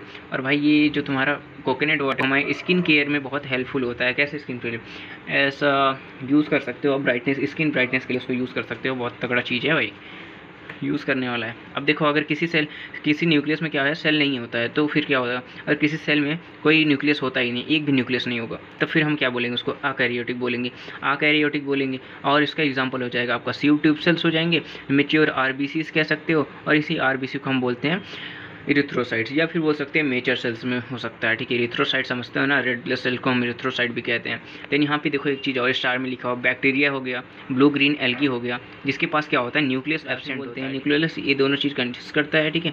न्यूक्लियर मैट्रिक्स प्लस मोर स्पेरिकल बॉडीज, इतनी चीज़ें होती हैं न्यूक्लियस के अंदर। अब देखो न्यूक्लियर मैट्रिक्स को हम दूसरे नाम से भी जानते हैं, न्यूक्लियोप्लाज्म से। अब न्यूक्लियोप्लाज्म क्या है? न्यूक्लियोप्लाज्म वो कंटेंट है जिसमें क्या है Ca2+ की मात्रा बहुत ज़्यादा होती है, कैल्शियम 2+ की अमाउंट ज़्यादा होता है। जो ज़्यादा किस लिए होता है? ताकि ये मेंटेन कर सके, न्यूक्लियस को मेंटेन कर सके, इसके लिए इसमें क्या होता है कैल्शियम Ca की मात्रा बहुत ज़्यादा होती है, Ca का अमाउंट ज़्यादा होता है।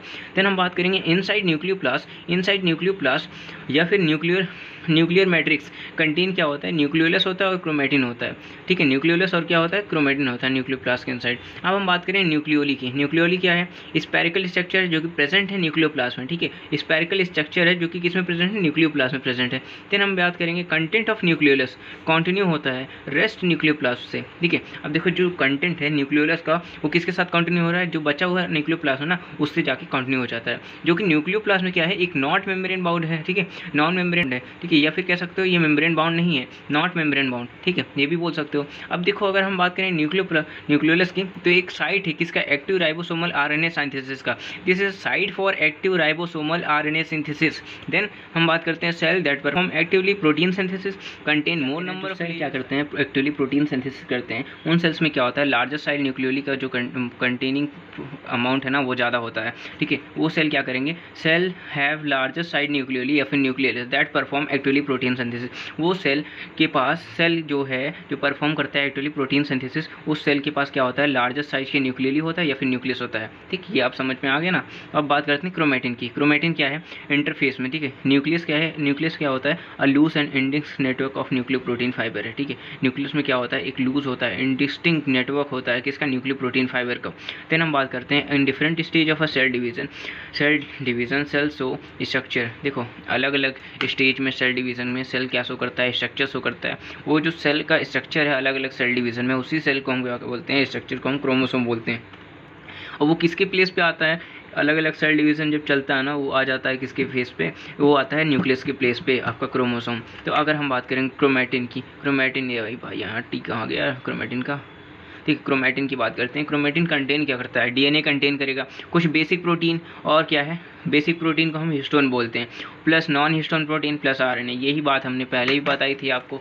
डीएनए के क्रोमेटिन फाइबर क्या कंटेन करेगा? डीएनए कंटेन करता है, हिस्टोन, नॉन हिस्टोन प्रोटीन और आरएनए कंटेन करेगा। देन हम आपकी बात करते हैं सिंगल ह्यूमन सेल। एक जो सिंगल ह्यूमन सेल है उसमें क्या होता है? देखो approximately 2 metre long thread of DNA distribute among 46 और 23 पेयर ऑफ क्रोमोसोम। अब ये क्या कह रहे हैं? लगभग 2 मीटर लॉन्ग क्या होता है? थ्रेड होता है डीएनए का, जो कि किस में बटा हुआ होता है? 46 या फिर 23 पेयर ऑफ क्रोमोसोम में। ये 2 मीटर लॉन्ग किस में होता है? उसी में जाकर डिस्ट्रीब्यूट हो जाता है थ्रेड ऑफ डीएनए, ठीक है। उसी में क्या होगा? डिस्ट्रीब्यूट होगा। देन आपका ये टॉपिक क्या आएगा आपका? क्रोमोसोम्स में। क्रोमोसोम क्या है? Visible in dividing cells. जो सेल्स डिवाइड करते हैं ना क्रोमोसोम, उसी में क्या होता है? विजिबल होता है। तो chromosomes visible in dividing cells जब होते हैं उस स्टेज में आपका क्रोमोसोम विजिबल होगा।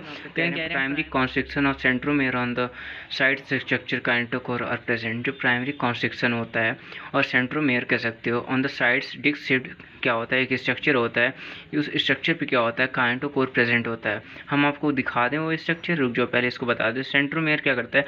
होल्ड करता है true chromatin of the chromosome. Centromere क्या करेगा? होल्ड करेगा 2 क्रोमेटिस ऑफ क्रोमोसोम्स की होल्ड करेगा। देखो स्ट्रक्चर देख लो पहले, ठीक है, उसके बाद आगे बात करेंगे। देखो ये है आपका स्ट्रक्चर, ठीक है। इसमें देखो क्या क्या आएगा इस स्ट्रक्चर में। देखो आपका काइनेटोकोर पहले देख लो। देखो ये जो स्ट्रक्चर सेंट्रोमेयर है, ठीक है, इस बीच में क्या है? आपका सेंट्रोमेयर है, ठीक। सेंट्रोमेयर हो गया। अब देखो यहाँ पे डिस्क शेप्ड स्ट्रक्चर है, ठीक है, डिस्क शेप्ड स्ट्रक्चर है, ठीक है। ये जो डिस्क शेप्ड स्ट्रक्चर बना है, इसी डिस्क शेप पे क्या होगा? काइनेटोकोर क्या होगा? प्रेजेंट होगा। ये आपका काइनेटोकोर है। ये देखो इसके बगल में जो स्ट्रक्चर बना हो ये आपका काइनेटोकोर है। इस काइनेटोकोर पे देखो क्या होगा? इस काइनेटोकोर पे, ठीक है, काइनेटोकोर है। अब ये सेंट्रोमेयर क्या होता है? ये अराइज करता है 2 क्रोमेटिस ऑफ क्रोमोसोम, क्रोमोसोम के 2 क्रोमेटिस को, ठीक है। 2 क्रोमेटिस को क्या करेगा? होल्ड करेगा। देन बात करेंगे यहाँ पे देखो 2 सिस्टर क्रोमेटिड है, 1 क्रोमेटिड ये, दूसरा क्रोमेटिड ये। अब इसको हम बोलते हैं sister chromatid. 2 sister, 1 sister chromatid and the second sister, तो इसको बोलेंगे 2 सिस्टर क्रोमेटिड्स।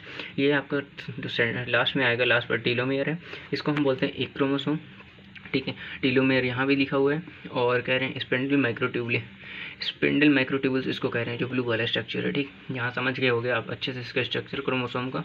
आप बात करते हैं काइंटो को, समझे ना यार, एक सेफ स्ट्रक्चर पे क्या प्रेजेंट है आपका काइंटोफोर से। ठीक है, बहुत सारे स्ट्रक्चर हैं। सो अब बात करेंगे on the basis of position of centromeres chromosomes classified into 4 type. अगर सेंट्रोमेयर के पोजीशन के हिसाब से बोलें तो जो क्रोमोसोम है इस पे जो है 4 तरह से अरेंज होते हैं। चारों स्ट्रक्चर दिखा दें आपको, फिर आपको ये अच्छे समझ में आ जाएगा, पूरा बिना बताए समझ में आ जाएगा। देखो क्या है, तो देखो पहला जो स्ट्रक्चर है उसको हम पहला टाइप है मेटासेंट्रिक, दूसरा सब मेटासेंट्रिक, तीसरा एक्रोसेंट्रिक है, चौथा टीलोसेंट्रिक है। और एनसीईआरटी में देख लो आप, एनसीईआरटी में क्या है, ठीक है, सेंट्रोमेयर है, देन सेंट्रोमेयर है। यहाँ पे देखो लेबल वगैरह तो करते ही नहीं एनसीईआरटी वाले, क्या करेंगे यार, बच्चों को समझाना चाहते ही नहीं कुछ, बस लिख दिए हैं। देखो यहाँ पे मेटासेंट्रिक है, सब मेटासेंट्रिक है, एक्रोसेंट्रिक है और टीलोसेंट्रिक है। मेटासेंट्रिक आपको दिख रहा है ना, ये पार्ट दोनों तो इक्वल नज़र आ रहा है ना, हाँ तो नज़र तो आ ही रहा होगा।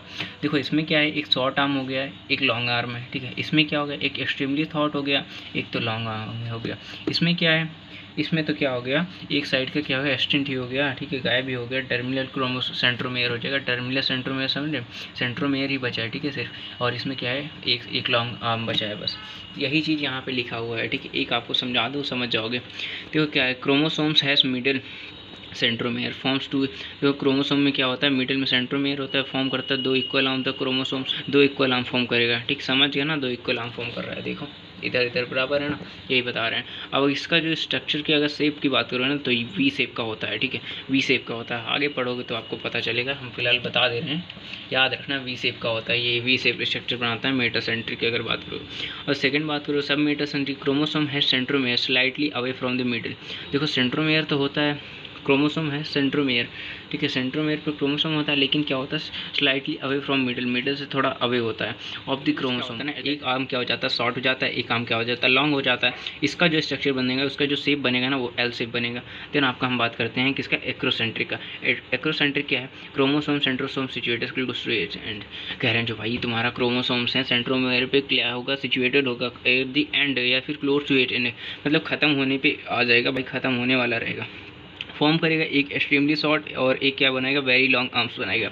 एक एक्सट्रीमली शॉर्ट आर्म बनाएगा, एक एक्सट्रीमली क्या बनाएगा, लॉन्ग आर्म्स बनाएगा। उसको बताएंगे आई शेप। ठीक है, आज यार कुछ ज़्यादा ही मेरी वॉइस में ग्लिच हो रहा है, मुझे पीना है पानी और मैं अभी पी नहीं सकता ना, इसीलिए सब प्रॉब्लम हो रही है। कह रहे हैं टीलोसेंट्रिक। टीलोसेंट्रिक क्या है, क्रोमोसोम है जो टर्मिनल सेंट्रोमेयर।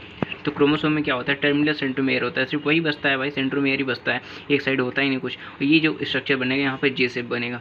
अभी कहोगे भाई कहाँ से ये जे दिख रहा है तुम्हें, भाई अब जी बताओ कहाँ दिख रहा है, जी पता नहीं कहाँ दिख रहा है, बस बता दे रहे हैं, तुम्हें याद रखना जी। सम क्रोमोसोम्स समटाइम्स कुछ बार क्या होता है, non staining secondary construction at a constant location and this gives the appearance of small fragment that is called satellite chromosome. अब देखो ये क्या कह रहे हैं, तो देखो कुछ बार क्या होता है क्रोमोसोम में, क्या होता है कि एक non staining secondary construction at a constant location, एक कांस्टेंट लोकेशन भी क्या होता है, सेकेंडरी कॉन्स्ट्रक्शन पाया जाता है। ये तो तुम्हारा प्राइमरी कॉन्स्ट्रक्शन हो गया, ठीक है, सेंट्रोमेयर। उसके बाद सेकेंडरी कॉन्स्ट्रक्शन को हम क्या बोलेंगे, इसी तरह एक और कॉन्स्ट्रक्शन हो जाए तो फिर क्या बोलेंगे, उसको सैटेलाइट बोलेंगे। ठीक है, इसी तरह एक और कॉन्स्ट्रक्शन होगा तो उसको हम सैटेलाइट बोलते हैं। अब जो सैटेलाइट है और सैटेलाइट बोलते हैं, फॉर्म करता है सैटेलाइट, क्या फॉर्म करेगा, फॉर्म न्यूक्लियोलस बनाता है। ठीक है, न्यूक्लियोलस सैटेलाइट क्रोमोसोम से न्यूक्लियोलस बनाता है। देन आपकी बात करें सेंट्रोसोम की, फॉर्म देखो कुछ टर्म है उसको याद रखना है। ठीक है, फॉर्म करता है स्पेंडल फाइबर, फॉर्म करता है स्पेंडल फाइबर बनाता है। टीलोमेयर की बात करोगे, present joining of 2 chromosome, 2 chromosomes को क्या बताता है, देखो क्या लिखा है, टीलोमेयर करता है क्या, प्रिवेंट करता है ज्वाइनिंग ऑफ 2 क्रोमोसोम, 2 क्रोमोसोम आपस में जुड़े नहीं, इसके लिए इसको प्रिवेंट करता है। ठीक है, प्रिवेंशन करता है। ये देखो टीलोमेयर है ना, एंड पे क्रोमोसोम के, वही क्या करता है, इसको अलग करके रखता है दोनों क्रोमोसोम्स को। ठीक है, जुड़ने नहीं देता है। ठीक है, अगर हमको क्या करना है, क्रोमोसोम्स की स्टडी करना है, उस स्टडी करने के लिए एक स्टेज होती है। ठीक है, वो स्टेज आपको सेल डिवीजन में क्या बोलते हैं, मेटाफेज बोलते हैं। मेटाफेज में आप क्रोमोसोम्स की स्टडी करना है तो कर सकते हो, बहुत बढ़िया स्टेज होती है। उसमें क्या होता है को सेल डिवीजन नहीं होता है, बहुत अच्छे से कर सकते हो। ठीक है, दोनों क्रोमोसोम्स एकदम अच्छे से दिखाई देता है आपका। ठीक है, डिवीजन नहीं पाओगे उसमें, तो वो स्टेज बढ़िया है। लास्ट टॉपिक आता है आपका इस चैप्टर का, cell the unit of life का, माइक्रो बॉडीज आता है। माइक्रो बॉडीज क्या है, इसको जानने से पहले आप ये देख लो सैटेलाइट क्रोमोसोम क्या होता है। एक कहोगे सैटेलाइट क्या होता है, हमें तो बताया ही नहीं तुम, सैटेलाइट क्या होता है। देखो सैटेलाइट आपको हम यहाँ दिखा देते हैं, एनसीईआरटी देखो सैटेलाइट, ये देखो सैटेलाइट बन रहा है ना, सेकेंडरी कॉन्स्ट्रक्शन है और इसी सेकेंडरी कॉन्स्ट्रक्शन को बोलते हैं सैटेलाइट बोलते हैं। ठीक है, सैटेलाइट बोल रहे हैं। ठीक है, सेंट्रोमेयर है, शॉर्ट आर्म है, शॉर्ट आर्म है, शॉर्ट आर्म है, एक्सट्रीमली शॉर्ट आर्म है, long arm, long arm, long arm. ठीक है, और ये आपका क्या हो जाएगा, सब हो गया। ठीक है, अब बात करते हैं आपके लास्ट टॉपिक की, माइक्रो बॉडीज़। देखो अच्छा क्या कह रहे हैं, मेम्ब्रेन बाउंड माइन्यूट वेसिकल्स, बहुत सारे मेम्ब्रेन बाउंड माइन्यूट वेसिकल जिसको हम क्या कहलाते हैं, माइक्रो बॉडीज़ कहते हैं। सारे मेम्ब्रेन बाउंड माइन्यूट वेसिकल्स हैं, उसी को हम क्या बोलते हैं, माइक्रो बॉडीज़ बोलते हैं। अब माइक्रो बॉडीज़ कंटेन करते हैं बहुत सारे एंजाइम्स जो कि प्रेजेंट होते हैं किसमें, दोनों प्लांट में प्रेजेंट होते हैं, एनिमल में प्रेजेंट होते हैं। क्या माइक्रो बॉडीज़ जो एंजाइम्स कंटेन करते हैं वो एंजाइम्स किसमें प्रेजेंट होते हैं, बोथ प्लांट एंड एनिमल्स में प्रेजेंट होते हैं। तो आज ये जाके हमारा चैप्टर ख़त्म हो गया है। कल मैं आपको जानते हो क्या करूँगा, मैंने आपको हर एक वीडियो में कहा है कि मैं लास्ट में क्या करूँगा, जितने भी मैंने शॉर्ट्स बनाया ना उसको मैं क्या करूँगा, एक वीडियो में आपको कंसेप्ट करके दे दूँगा। ठीक है, एक ही वीडियो में आपको क्या करूँगा, प्रोवाइड कराऊँगा। अगर आपको सारा पूरा चैप्टर देखना है ना इसी नोट्स के आधार पे या फिर बुक के आधार पे, मैंने भाई सब कुछ इंक्लूड किया, अगर एक्स्ट्रा जो आया ना उसको भी इंक्लूड करके आपको दिया है, तो उन सबको देखना है तो आपको मेरे चैनल पे जाना पड़ेगा। उसमें जो है इसका प्लेलिस्ट होगा, एक प्लेलिस्ट, और उस प्लेलिस्ट को जाके ओपन करना, cell the unit of life में आप देखोगे उसमें सारा लेक्चर पड़ा हुआ है, वीडियो पड़ा हुआ है, वहाँ से आपको फुल वीडियो मिलेगा। इस फुल वीडियो को मैं कल डालूंगा, आज मैं आपको न्यूक्लियस बता रहा हूँ। ठीक है, आज मैं न्यूक्लियस बताया और माइक्रो बॉडीज़ बताई, यहाँ पे आपका चैप्टर होता है ख़त्म। अगर किसी को नोट्स चाहिए कमेंट में मुझे बता देगा, मैं आपको पर्सनली मैसेज कर दूँगा। ठीक है, या फिर आप मेरे व्हाट्सएप पे जो है डॉरेंट अमन के नाम से, मेडिको प्रेप के नाम से आप सर्च करेंगे तो वहाँ पे मेरा चैनल मिल जाएगा, वहाँ पे ये नोट्स पड़े हुए हैं। ठीक है, वहाँ से जाके ले लीजिए आप मेरे व्हाट्सएप चैनल से, या फिर टेलीग्राम पे आज जाके ले लीजिए। ठीक है, okay, thank you so much. So meet in the next chapter with a new video. कल तो मैं आपको ये वीडियो पहले दे दूंगा, फुल वीडियो दे दूंगा, आज ये न्यूक्लियस और माइक्रो बॉडीज़ का दे देता हूँ। ठीक है, okay, so thank you so much for visiting my channel and seeing my video. हाँ, ये सब कहना, कोई सब्सक्राइब तो करता नहीं, कर लो भाई। Please subscribe and support my channel. Thank you so much.